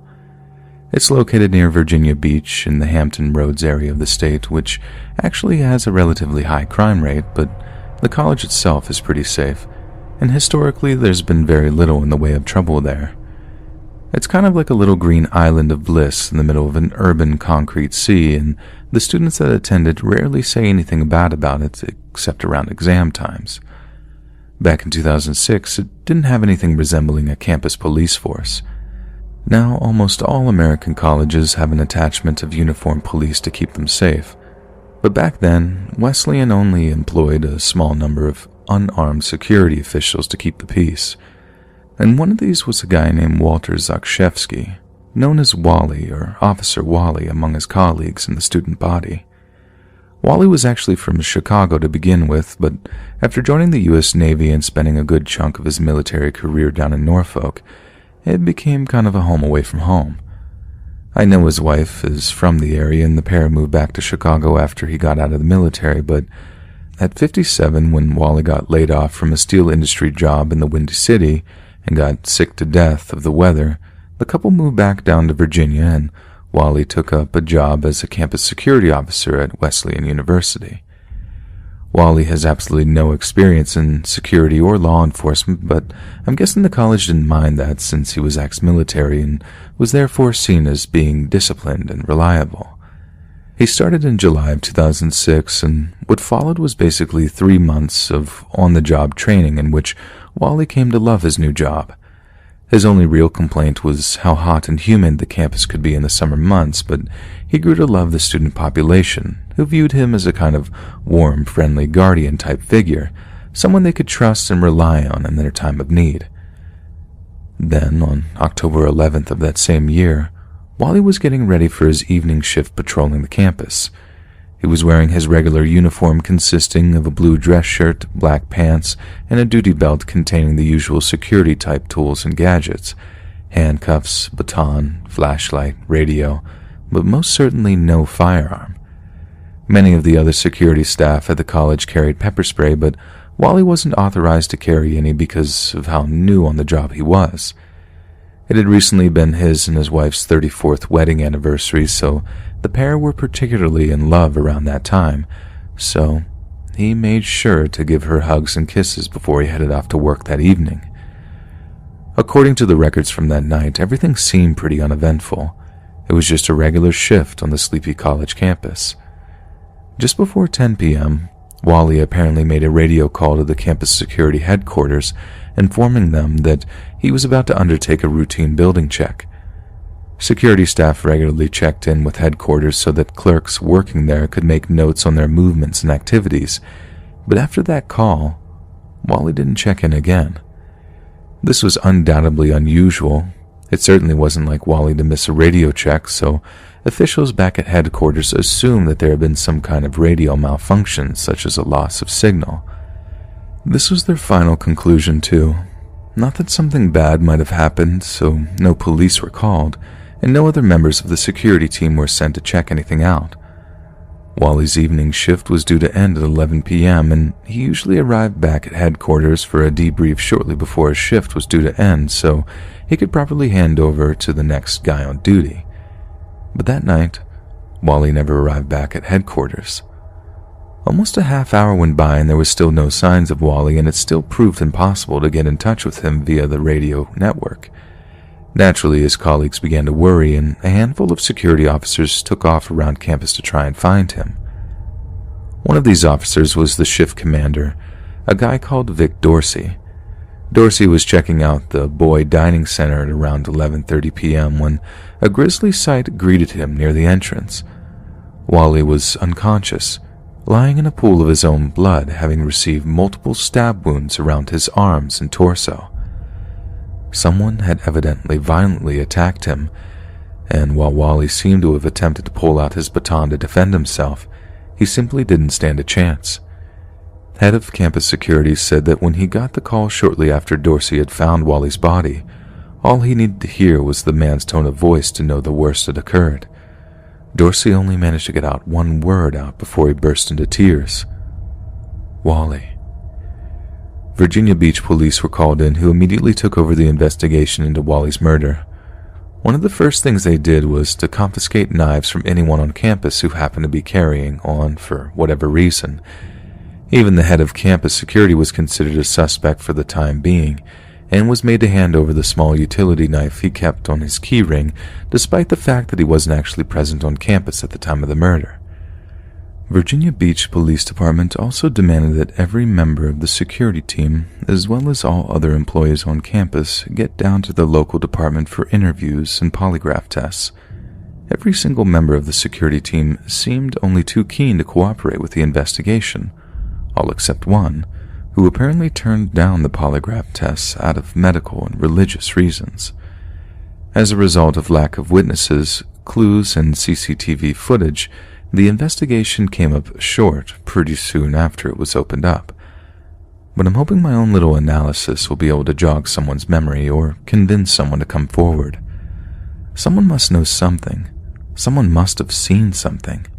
Heck, even if it's the person that actually killed Wally, they should just man up, do the right thing, and admit what they did so we can all get a little closure. I mean, I did Wally's job, and that legit could have been me out there that night, stabbed to death securing a building from someone that just shouldn't have been there, and that thought alone is enough to give me chills. Personally, I have one main theory that I think explains what happened to Wally that night. Given that the encounter was outside of the dining center where students spend a fair amount of cash on their lunches and other sweet treats, a thief may have believed that there might well have been a great deal of cash left in the building overnight. He probably saw Wally, recognized the uniform, then attacked in the knowledge that Wally probably wouldn't be carrying any kind of firearm. The college itself might have been considered an easy target for any kind of serious criminal who might have known that there was very little in the way of security presence there. Yet there was absolutely no sign of any kind of break-in or an attempt at forced entry, nor had the college been the target of any organized burglaries before that time. This has given rise to other theories that some kind of grudge or dispute between coworkers led to Wally's death. After all, there was one member of the security team that refused to take a polygraph test, and if you ask me, that's probably the most suspicious thing about this entire case. It's also really curious that there was no CCTV footage of the attack. Another member of the security team would have known where the cameras were at, and therefore where the best place to attack Wally would be. Yet Wally was a very popular member of the team, so what could he have done to incur someone's anger in such a way is almost totally beyond me.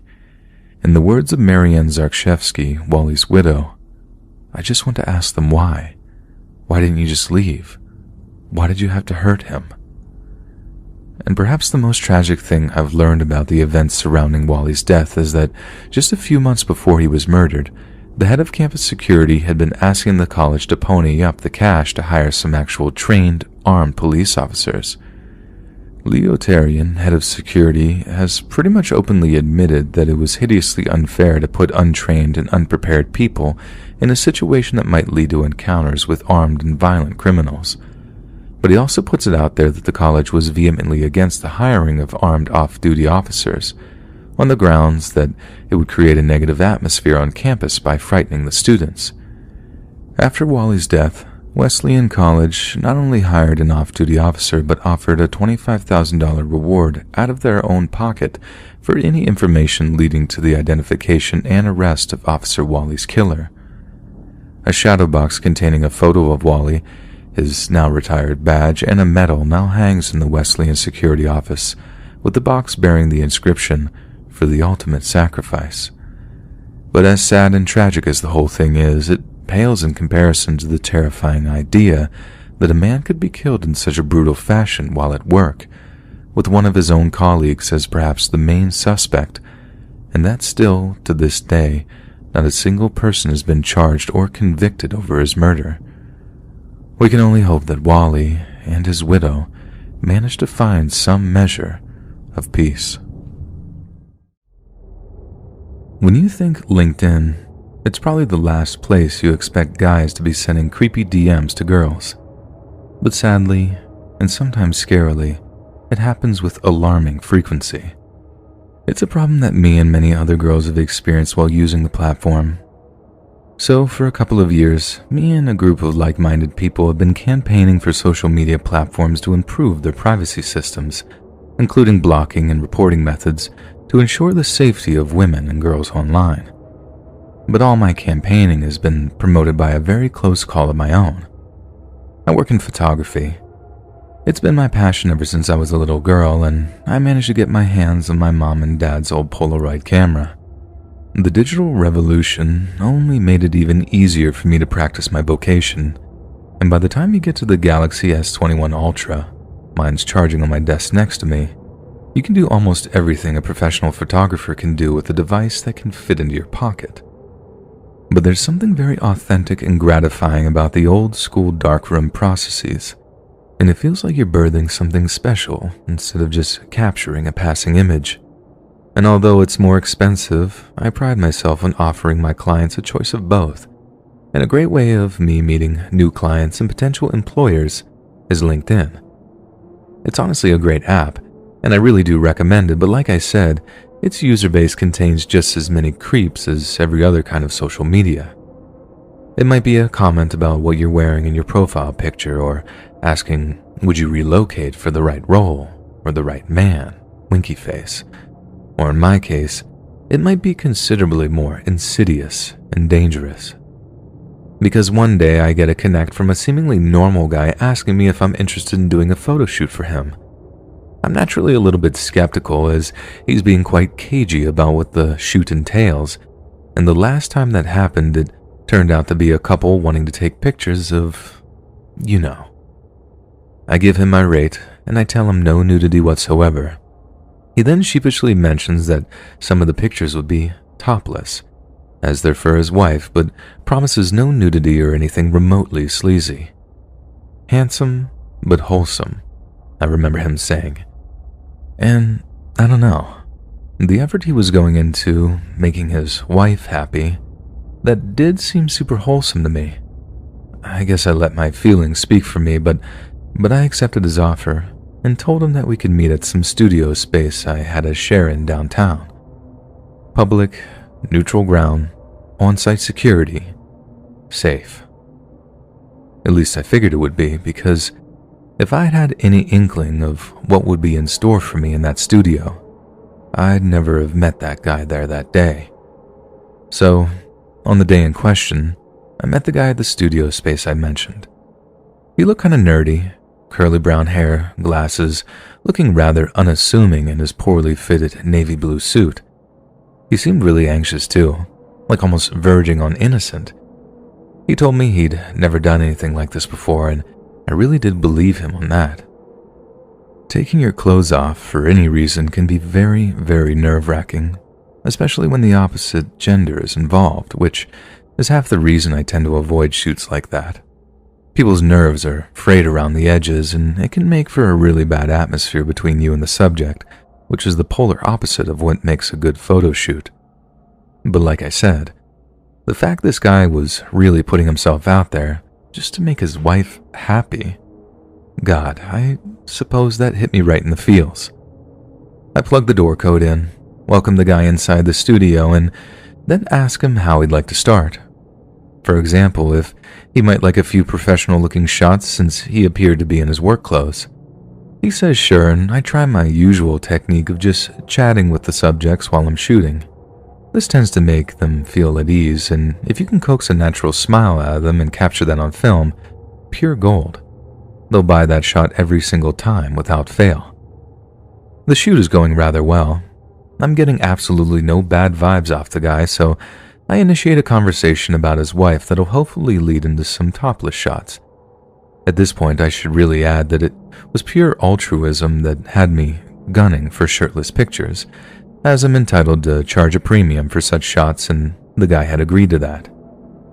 If he turned out to be a creep, I could just avoid those kind of shots entirely, but since he'd yet to start acting weird, well, go figure. At first, the way he was talking about her was as sweet as I could imagine it would be. He was talking about how there was no one else in the world for him, that he'd known her for years before he'd finally decided to pluck up the courage to ask her out. He said she was everything to him, the first thing he thought about in the morning and the last thing he thought about at night. The only thing was, he didn't feel like he was man enough for her. He didn't feel like he projected the kind of masculinity she needed to stay interested in him. He'd said he'd been working out, watching his diet. He wanted her to find him sexy, not just cute, as he put it. And weirdly enough, I knew exactly what he was talking about, as it's something I feel like I've struggled with throughout my dating years. Sometimes you don't want to be mousy or adorable. You want to feel hot. You want people to burn for you. And with that in mind, I invited my subject to take his shirt off. The first thing I noticed was how true to his word he was about working out. I was shocked, but not entirely surprised. I mean, he had told me. But the thing that made me gasp was how his upper arms and torso were almost completely covered in tattoos, many of which looked like he'd done them himself. There was a handful of crudely inked pictograms depicting religious iconography from a variety of different Christian sects. But most of the tattoos were just short verses with markings underneath, and it was only when I looked through the lens of my camera that I realized that they were Bible verses. I'm almost completely stunned by what I'm looking at. but I do at least try throwing out a compliment, saying what you like about the presentation. The dedication to covering himself was admirable, to say the least. When I asked him which tattoos were his favorites, and that maybe I can work them into the composition, he pointed to one in particular. I had to look it up to get it exactly right, but it was this one. Genesis 2:24. Therefore a man shall leave his father and his mother and hold fast to his wife, and they shall become one flesh. He told me that's how he felt about his wife, that they were of one body and one flesh. But unlike before, when all of his romanticisms just came across as sweet and wholesome, I started to find his philosophy deeply disturbing. He started to flex, showing off his muscles, and trembling with raw power as he did so. I mean, he was ripped, frighteningly cut, only it wasn't attractive. It was starting to get scary. I started to get really nervous by the time he started to show off some rather weird-looking scars over where his heart was. At first, I thought it might have been chickenpox scars or something, albeit in a very localized place, I guess you could say. But he went on to tell me that he'd traveled over to Italy a few years prior to take part in a kind of religious flagellation ceremony where he and around 30 other men repeatedly stabbed themselves in the chest with a kind of needle comb. I don't have anything against organized religion as such. People are free to practice whatever they want in my mind. But someone who hurts themselves because of how much they love God? I don't know. That just doesn't sit right with me. If there is a God, I don't think they'd want their children hurting themselves. Yet the thing that actually terrified me of the guy, not just nervous or cautious or whatever, was what he said towards the end of the photo shoot. I decided to ask him about his wife a bit more, just to kind of get him out of such an aggressive macho headspace. And that's when he started to giggle. I can barely describe how horrifying it was to hear such a childish, infantile giggle come out of such a monstrous form. And the more he talked, the more I realized something about his wife, and that's that he didn't seem to know all that much about her, only that he was counting on her being impressed by his topless photos, which by that point were far creepier than they were alluring. I wrapped the photo shoot up as quickly as I could after that. As much as they'd come on slowly, I never felt such a threatening aura come off of a subject in all the years as a photographer. He paid on time, left me a positive recommendation, and after that, I told myself I'd never have to deal with him ever again. But it was only later that I realized something truly terrifying about the guy, or rather, call it less of a realization and more of a theory. The way I see it, he didn't know much about his wife because they hadn't met. All he did know could have been gleaned from watching her, stalking her, and it makes me feel sick to my stomach thinking he might have used my pictures to, make a move on her or whatever. At least that's the nightmare scenario that plays itself out every time I think about it. I just pray that, or maybe in this case, pray would be the wrong word to use. I just hope that I don't read about my subject in the paper or online, and a story about the latest young woman to fall victim to obsessive male violence. I remember in 2008 when I was in the last year of high school, and our school was going through the transition. It was took over by another school. The new school was setting up new things, new boards, bigger classrooms, and also half of the staff was let go and new teachers were being brought in. We were sad to see that Mr. Costa was going. He was one of the best Spanish teachers we had, and getting a new Spanish teacher was something we were all looking forward to. We had a little break from the school till then, and we waited for the call. And then the call came after the vacation we just had of the 10 days, and the first day, we went. We were pretty excited, especially for our teacher. Our new Spanish teacher, we heard that she was some pretty teacher we would have. Some of them said that she was one of those Playboy girls, and some even said that she was the sexy nun from those weird Italian movies. I wasn't sure about it. Kids made all kinds of stories that you shouldn't really believe in. Then the moment came. It was our Spanish class. We were all waiting for the teacher to come in the class, and I remember the look on everyone's face. Kids were excited. There were already talks about the new teacher in the school, but it was our class that was the first one to catch a complete glimpse of her.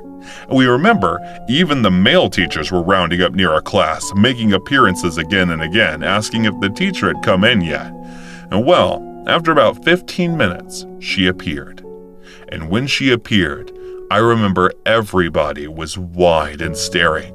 She was everything that the students were talking about. And I saw her, and I remember she was like a goddess. And I was looking at her and getting really mesmerized by the way she looked. And then the things just escalated too quickly. Then it can. She shouted at us, calling us idiots in Spanish, and told us to take out our books. When we did, she asked us questions. And as everyone failed, she would call us stupid. She was curvy, and every time she talked, her whole body would move, and the boys were constantly using that as an excuse to make it jiggle. And she was angry at it. And then she asked a girl to stand up and asked her. The girl said that what she asked was a wrong question, and then they spiraled into a long argument in Spanish. And as the teacher got angrier, her cleavage was getting obscure and visible to the boys who were having the fun with the argument. And then there was a lot of cheer involved, and the frustration was pretty visible on her face, and it was visible on the girl's face too, while all the classroom boys sat and cheered for the new teacher. I believe there was no way to assess where the situation was heading out to. Our class was completely nuanced, and it was the first day for the Spanish teacher, and she was already losing her shit to the bunch of no-good students. I remember seeing her so frustrated with the arguments and the boys shouting that it felt like she wanted to murder us all. And as I looked at her, I saw her moving back to her new improved desk and picked up the big fat Spanish book. And I wondered if she was going to point out the mistakes of the girl. But as she got back, I was witnessing irrational rage, blinding a capable and reliable adult into complete irrational, illogical, and dangerous individual who was in charge of handling the students. She picked the book, walked towards the girl. The girl who was arguing with the teacher was Maria. Her father was Spanish. Basically, Spanish was her first language, and she even had a good command of it, and it wasn't the first time that she pointed out the mistake. She did that before with the previous teacher, and he even applauded her for that. And to me, that is why he's a great teacher, because he admitted when he was wrong and was not afraid of owning up to his mistake. And Maria was one of those prodigal geniuses, so there was no doubt that she wasn't wrong. She was thin and small with glasses over her face, and she was very stern when it came to academic stuff. So I was already rooting Maria's side, and while the whole class knew that Maria was right, it was the new voluptuous Spanish teacher and the boys were cheering for, and for a completely different thing. And as she held the big fat Spanish book in her hand, she came near to Maria. Now the book was a hardcover book, and she caught close to Maria and took the book and smacked it around her face and shouted, "Don't ever fucking dare to raise your goddamn voice in front of me. I will make sure you never get to next grade." And in that moment, the whole class went quiet. There was nothing. But then soon, it was followed by Maria shouting. The glasses she was wearing had glass broken, and that pierced her eyes. And when she got hit, the glasses pierced her eyes, and she was bleeding profusely by her eyes. And moments later, she was unconscious. We remembered the teacher freaking out and ran out of the class. We had no idea what to do, and kids were shouting when the teachers came in and saw what happened. And just minutes later, the whole class was surrounded by police and ambulance, and everybody was just in panic. And the new management of the school had one hell of the first day, and they were panicking. And when the school got surrounded by the parents, things just went off the rails. Even media was quick to get there, and people were freaking out and out for the blood of the hot-looking sinister teacher and the management who hired her without the background check or the demo supervision. While people were looking for answers and blaming the school management, they completely let go the real culprit. She was never found again by the police. But wherever she is, I am pretty sure she is causing havoc.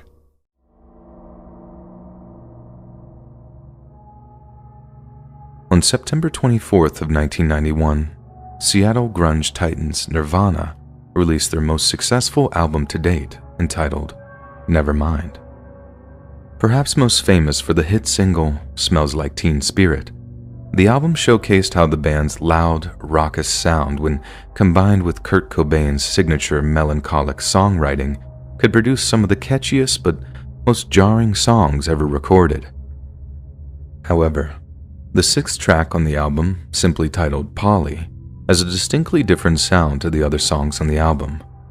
Instead of a cacophony of power chords, the track features a lone acoustic guitar that is occasionally accompanied by the lone, gentle hiss of a cymbal, and the reason for such a bare-bones approach might well be down to the song's lyrical content.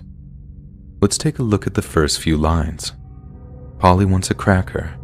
I think I should get off her first. I think she wants some water to put out the blowtorch. The bizarre references to parrots and welding equipment might seem confusingly cryptic at first, but there is most definitely a method to Cobain's lyrical madness. You see, he was inspired to write the lyrics to Polly after hearing of a horrific incident of kidnap and torture, which took place in his home state of Washington. On a night in June of 1987, a man named Gerald Arthur Friend of Lakewood, Washington, was cruising the streets of Tacoma when he noticed a large gathering of teenagers, having apparently just departed a nearby rock concert. Gerald waited until one of the girls was isolated, then cruised up to her, rolled down his window, and asked if she needed a ride home.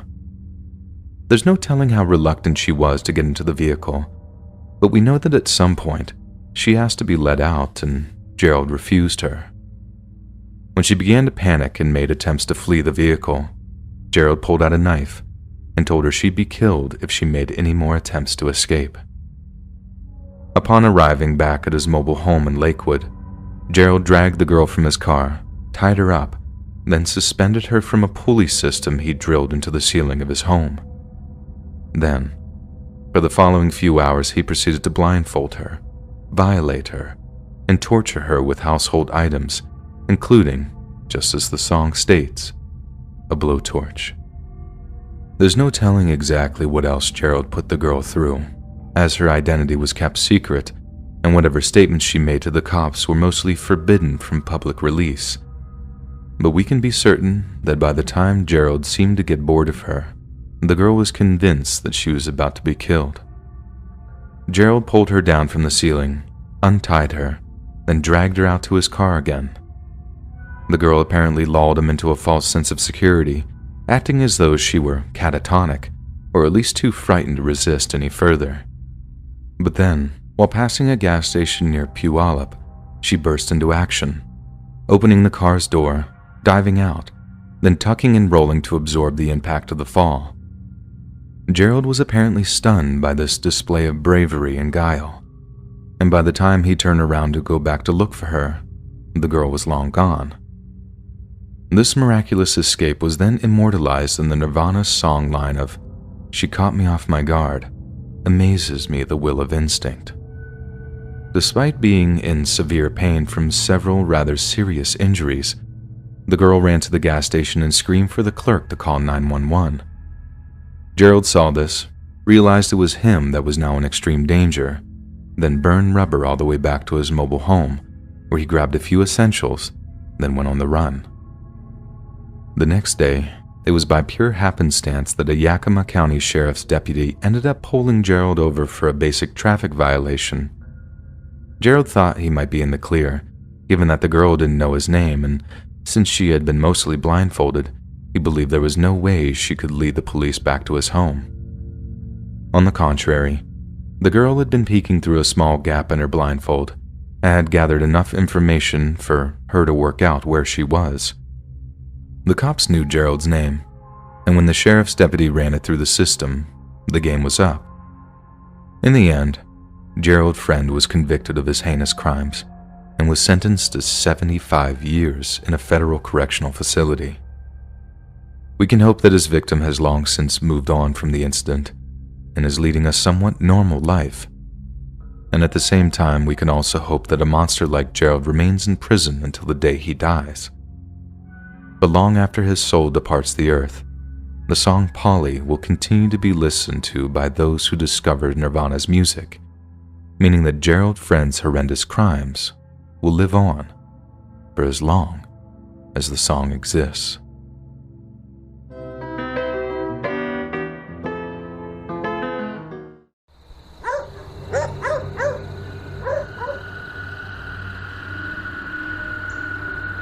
In the early 20th century, Markia Sarenko escaped from her home country of Russia, feeling the bloodthirsty Bolsheviks who were in the process of turning their native land into the political wasteland that was the USSR. She escaped over the border to China, who at the same time had yet to be consumed by communism as a temporary stopover on her way to the United States. However, it was in China that the superstitious Maria consulted a fortune teller, wishing to get a good idea of what her journey had in store for her. The Chinese fortune teller gave Maria some very good news indeed, telling her that not only would she successfully make it to the United States, but that she would give birth to a daughter, whose beauty would become globally renowned. But that under all circumstances, she should avoid so-called dark waters. Then, after making it all the way to San Francisco, Maria gave birth to a daughter on July 20th, 1938, naming her Natalia Nikolaevna Zarenko. Natalia would gain the fame that the fortune teller had predicted, but would be known by another name entirely. That name was Natalie Wood. Natalie's mother essentially groomed her for stardom from the time she learned to walk and talk. She sent her to singing, dancing, and acting lessons, training her to be a complete triple threat, before parading her around movie studios in the hopes that she would be discovered, and thus fulfill her destiny. It was such an intensive experience that it verged on abuse. Natalia's mother was utterly ruthless and unforgiving, separating her from her sister and even denying her medical assistance for injuries in the instance that this would only make her stronger. Maria paid close attention to the prophetic warnings of the fortune teller and made an effort to give Natalia a deep ingrained fear of deep water. Yet, despite her efforts, the fortune teller's predictions almost came true on the set of a movie called The Green Promise. During shooting, a young Natalie was set to run across a bridge that was set to collapse during a rainstorm, a bridge that just so happened to run over a pool of rough, dark water. The director insisted that the timing would be just right, and although there would be an element of on-screen peril, she would be entirely safe, but terrifyingly enough, one of the set stuff happened to pull the collapse mechanism too early, and Natalie broke her wrist as she fell into the water. Her mother was distraught, believing she was about to see the prophecy of drowning come true before her very eyes. But the set staff, acting quickly, helped Natalie pull herself to safety as she struggled to do so with a broken wrist. If she wasn't terrified of water beforehand, she certainly was then. Maria refused to get her daughter any medical assistance for the broken wrist either, believing that an instance on doing so would deter directors from hiring her in the future. The injury scarred her wrist so heavily that Natalie went on instead on covering the scars with multiple bracelets for the rest of her life. Not only because she believed the wound was ugly, because it reminded her of one of the most traumatic instances of her life, so traumatic that she never, ever learned to swim, and was reported to have panic attacks whenever she tried to wash her hair. Despite her traumas, Natalie had a long and successful film career, and will go on to wed fellow star Robert Wagner. They had a rocky relationship, and naturally got divorced and remarried before having their one and only daughter, Natasha. Then, during Thanksgiving weekend of 1981, Natalie Roberts and another movie star, Christopher Walken, were enjoying some rest and relaxation aboard Wagner's yacht, named the Splendor, around the Catalina Island off the coast of California. Only one other person was with them, the boat's captain, a man named Dennis Davern. They spent the weekend shopping, sunning themselves, sailing, dining out, and profusely drinking on the night of November 27, 1981, after yet another evening of heavy drinking. An argument between Natalie and Robert broke out when it grew so intense that Natalie demanded that Captain Davern take her ashore on the small dinghy that was kept on board the Splendor. The pair then spent the night in a hotel before returning to the boat the following morning, when Natalie and Robert apparently talked things out and buried the hatchet. The following night, Robert, Natalia, Captain Davern, and Christopher Walken went ashore to dine in a restaurant called Doug's Harbor Reef. Here, they continued their stint of heavy drinking, reportedly ordering 2 bottles of wine, 2 bottles of champagne, and numerous daiquiris, with one of the waiting staff reporting that they barely touched their food. The proper people were so intoxicated that the restaurant manager reportedly called harbor security to ensure that they made it back to the boat safely that night. According to Captain Davern, Robert Wagner and Christopher Walken argued violently over politics, as well as the direction that Natalie's career should take.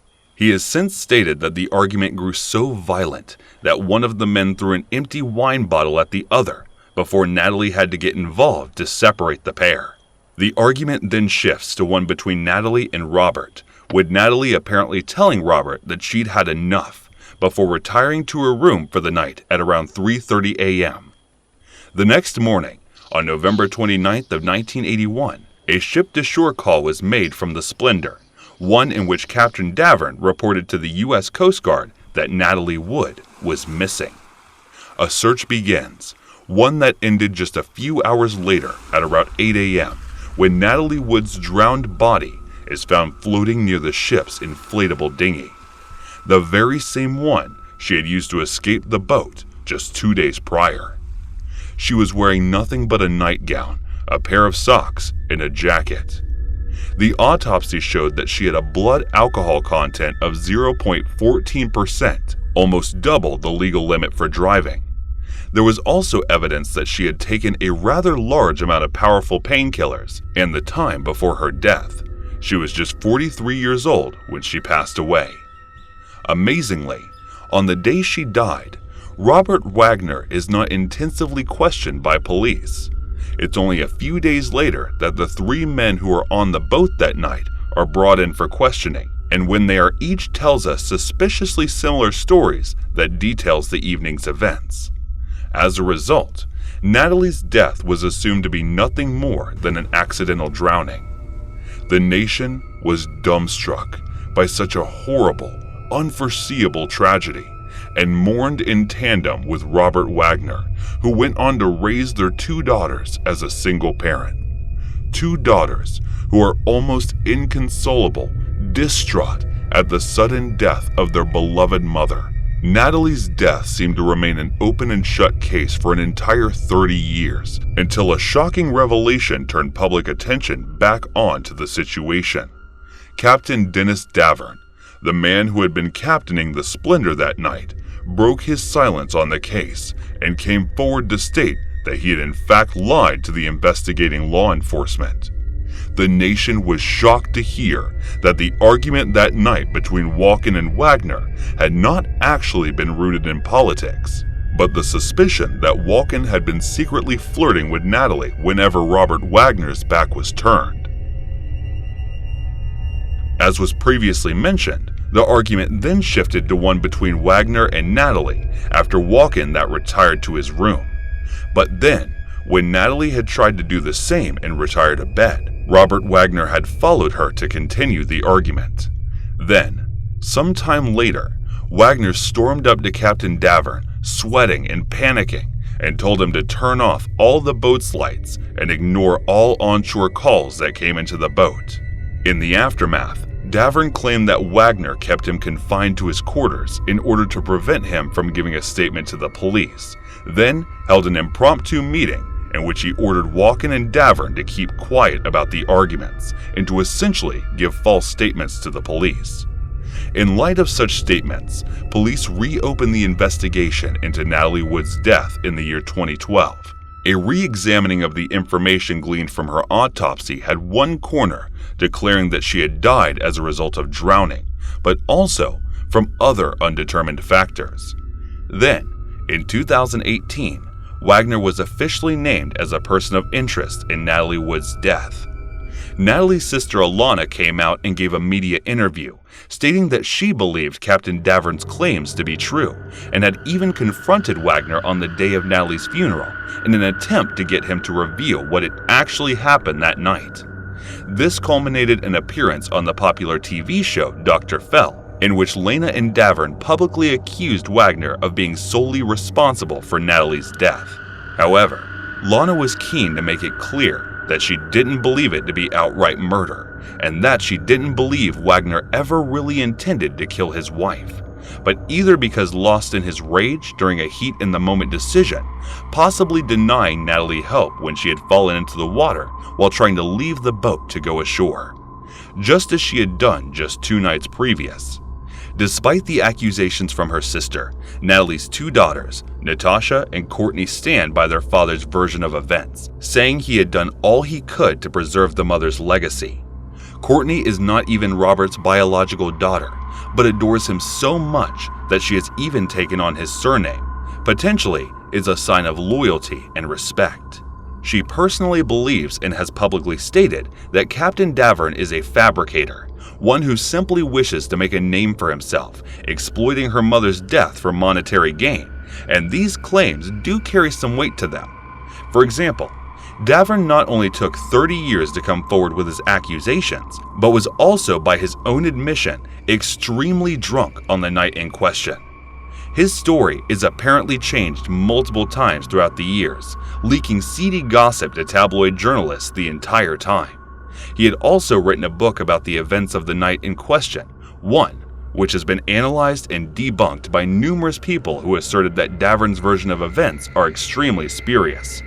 When asked about Devon's claims, Robert's biological daughter, Natasha, was reportedly said he is somebody who I cannot even dignify with a response because he is so undignified. As for Christopher Walken, the only other person aboard the Splendor that evening, he hasn't spoken much at all about the incident, keeping suspiciously quiet over the years. When asked about how he felt regarding the reopening of the case, he reportedly said, "I don't know," having previously said that he firmly believed Natalie's death to be a tragic accident. In conclusion, it's not entirely out of the question that an extremely intoxicated Natalie might have tried to use the very same dinghy she had used a few nights previous, and doing so, she could have simply fallen into the water and drowned while the other people on board were either too drunk to respond to her cries or simply below deck and unable to hear her entirely.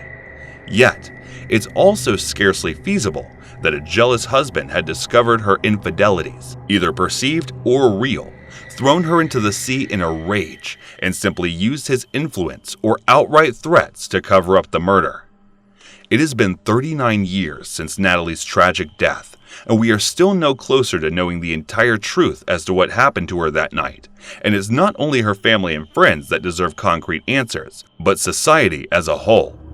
Have we had a murderer walking among the Hollywood elite for the past 40 years or so?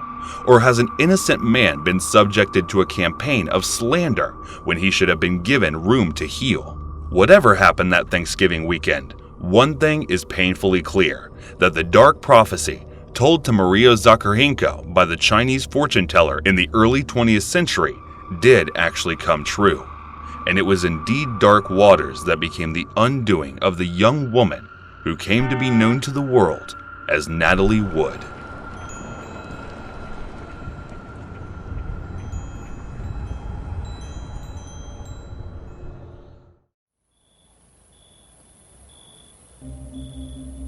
I'm about to share with you the creepiest thing that has ever happened to me. When TikTok was just in its early stages, I was a user there. You wouldn't yet see the occasional lip-syncing or dancing, and sometimes you would see some things far more terrifying than that. It was a cold December 12th, back in 2017. I was in my room playing NASCAR Heat 2, when all of a sudden, I got a call from my best friend, Jax. I opened the call on Skype and was surprised to hear what he had to say. Usually when he calls me like this, it's emergencies. He told me about TikTok for the first time then quickly asked me if I wanted to prank some people for his YouTube channel. This was out of the blue, but I agreed to it. I downloaded the app and soon got a notification saying that Jax's username has friended you. I accepted it and instantly messaged him on there. However, there was something wrong. He then messaged me to send him my address. This wasn't normal considering he already knew it. We were close friends after all and often went to see each other. Despite how weird this was, I went ahead and reminded him. That's when I got a notification saying that a different username with the name Jax in it had friended me. I got a little annoyed thinking he made another account already. He then called me on Skype, and I answered. His voice suddenly had a more urgent tone to it. He said that someone had hacked his account, and I remember thinking, we haven't even had accounts for a day yet. How did that happen? I asked him how he knew he had been hacked, and he stated that the person who did this was probably the same person who was trying to hack his YouTube channel, something I had no idea about. I then asked him if he had made another account, and read the usernames to him, and he replied that no, which meant the account I gave the address to was not my friend. My stomach twisted into a knot. I hung up and grabbed my phone and locked my bedroom door. I reported the user on TikTok and began to wonder how much trouble I might be in, if any at all. Surely if this was just some hacker, he was only going to prank me.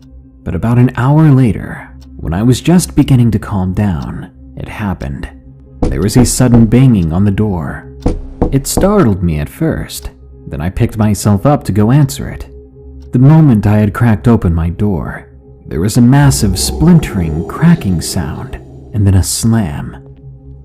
My heart stopped, and I stood frozen in my doorway. Because what that sounded like was the front door being bashed in. I shut the door and locked it, then hid behind my big beanbag, quickly dialing the cops. I was panicking, having trouble breathing right. Even the operator was trying to get me to calm down, reminding me that the police would be there shortly, but it didn't help.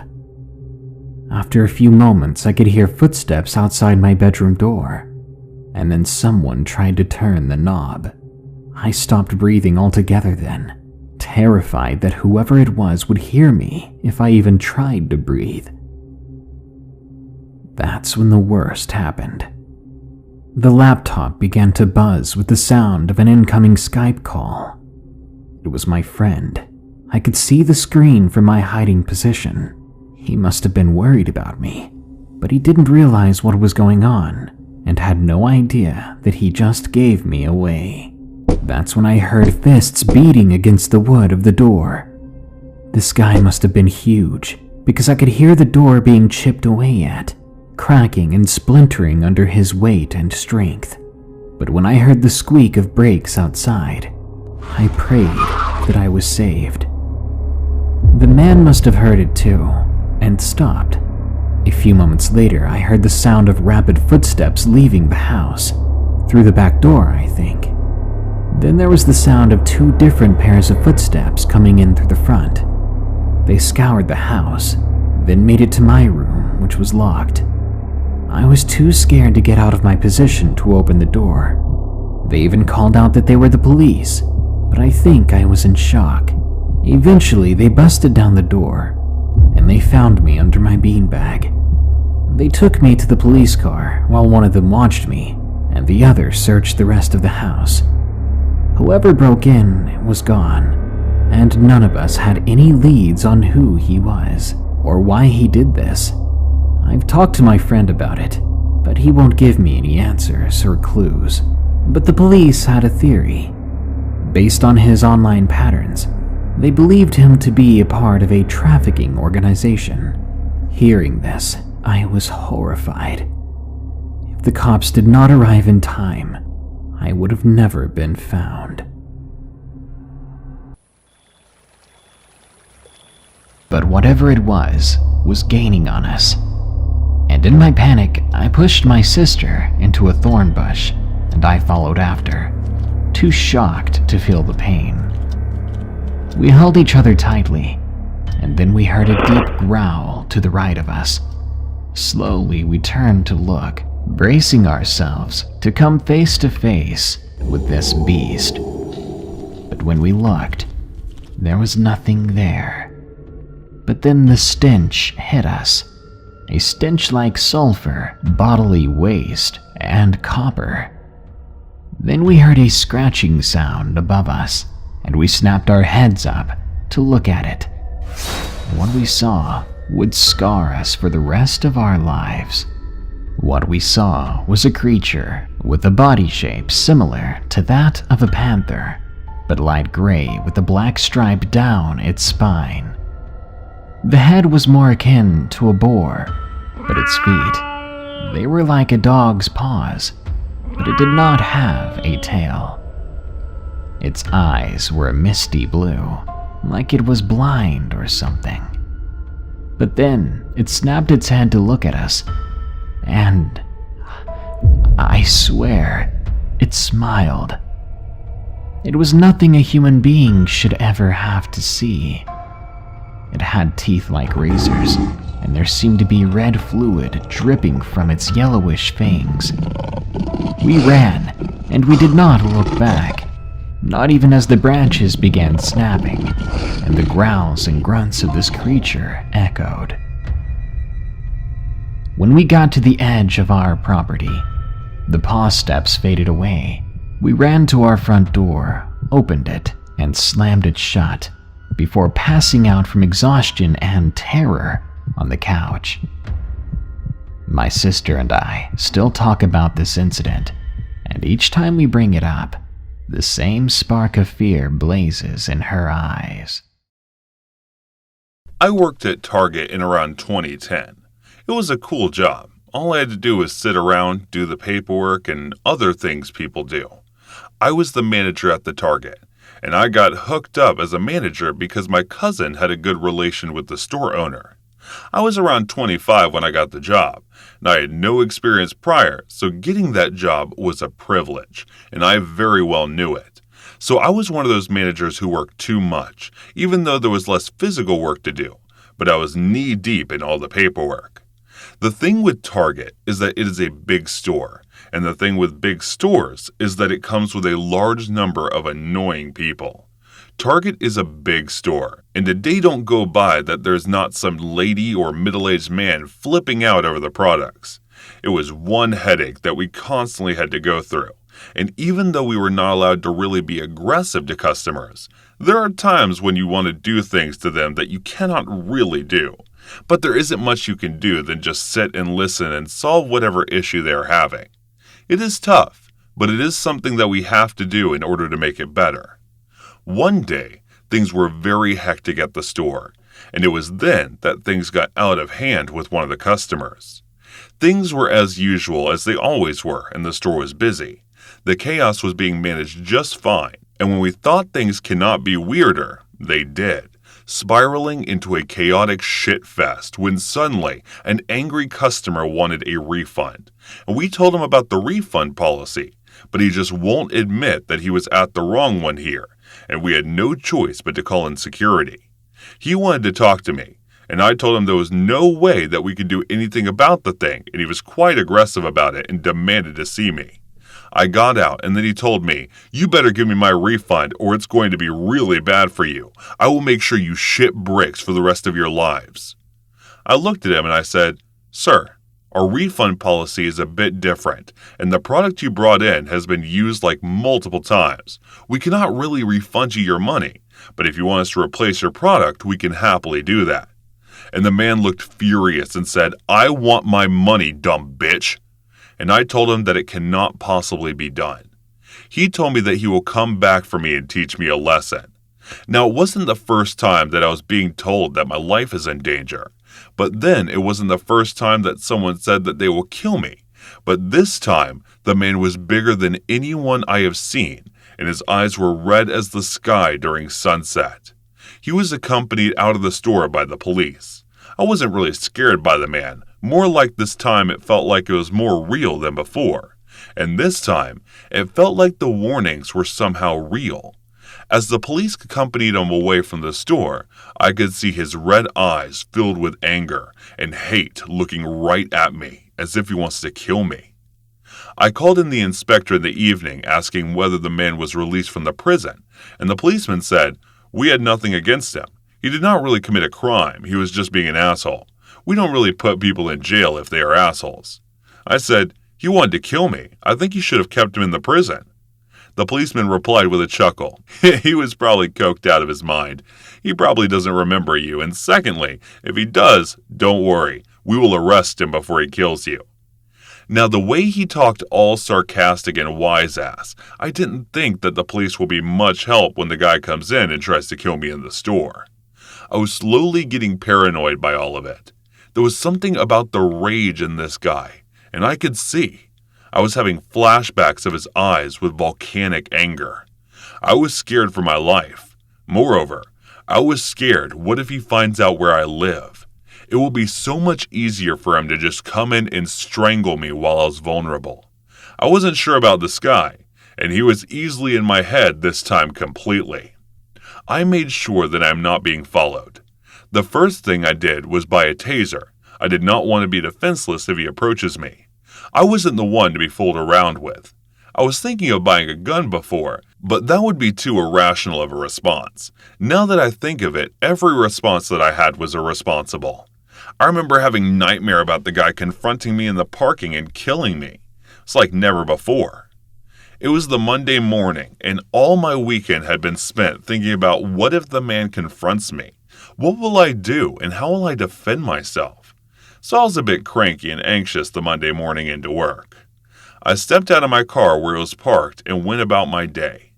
The day went calm and easy, and there was no angry man spotted, and surprisingly, the Monday went by easy. There was no confrontation this Monday, and things went smooth, so I was a bit relaxed, and there was no sign of that big man anywhere. And then, as I was moving to the parking lot as the day was ending, and I was getting back after closing in the shop and getting done with all the accounts and paperwork, I saw the light flickering the parking, and it was just me and the other car in the parking lot. I did not know who it was. I looked at it, and I was a bit nervous, and there was this eerie feeling that I had that something wrong is about to happen. And then I slowly approached my bag and took the taser in my hand. I had that feeling that somebody was standing over me. I looked back, and I saw the same old man standing tall right behind me, and before he can do or say anything, I reacted with the fight or flight reaction, but instead of running, I stood my ground and I tased him, and as I tased him, he fell, and as he was getting down, I could see the flowers dropping out of his hands, and I was realizing that I had acted too fast. I saw the man picking up, trying to get back to his senses, and then looked at me and said, "Well, fair enough, I guess we are even. I'm sorry for my behavior earlier. I apologize." And then handed me the flower and told me to give it to the staff. And I asked him if he's all right and apologized for tasing him. Well, good thing I am not worried about him killing me anymore, for he knows that the tables can turn on him too.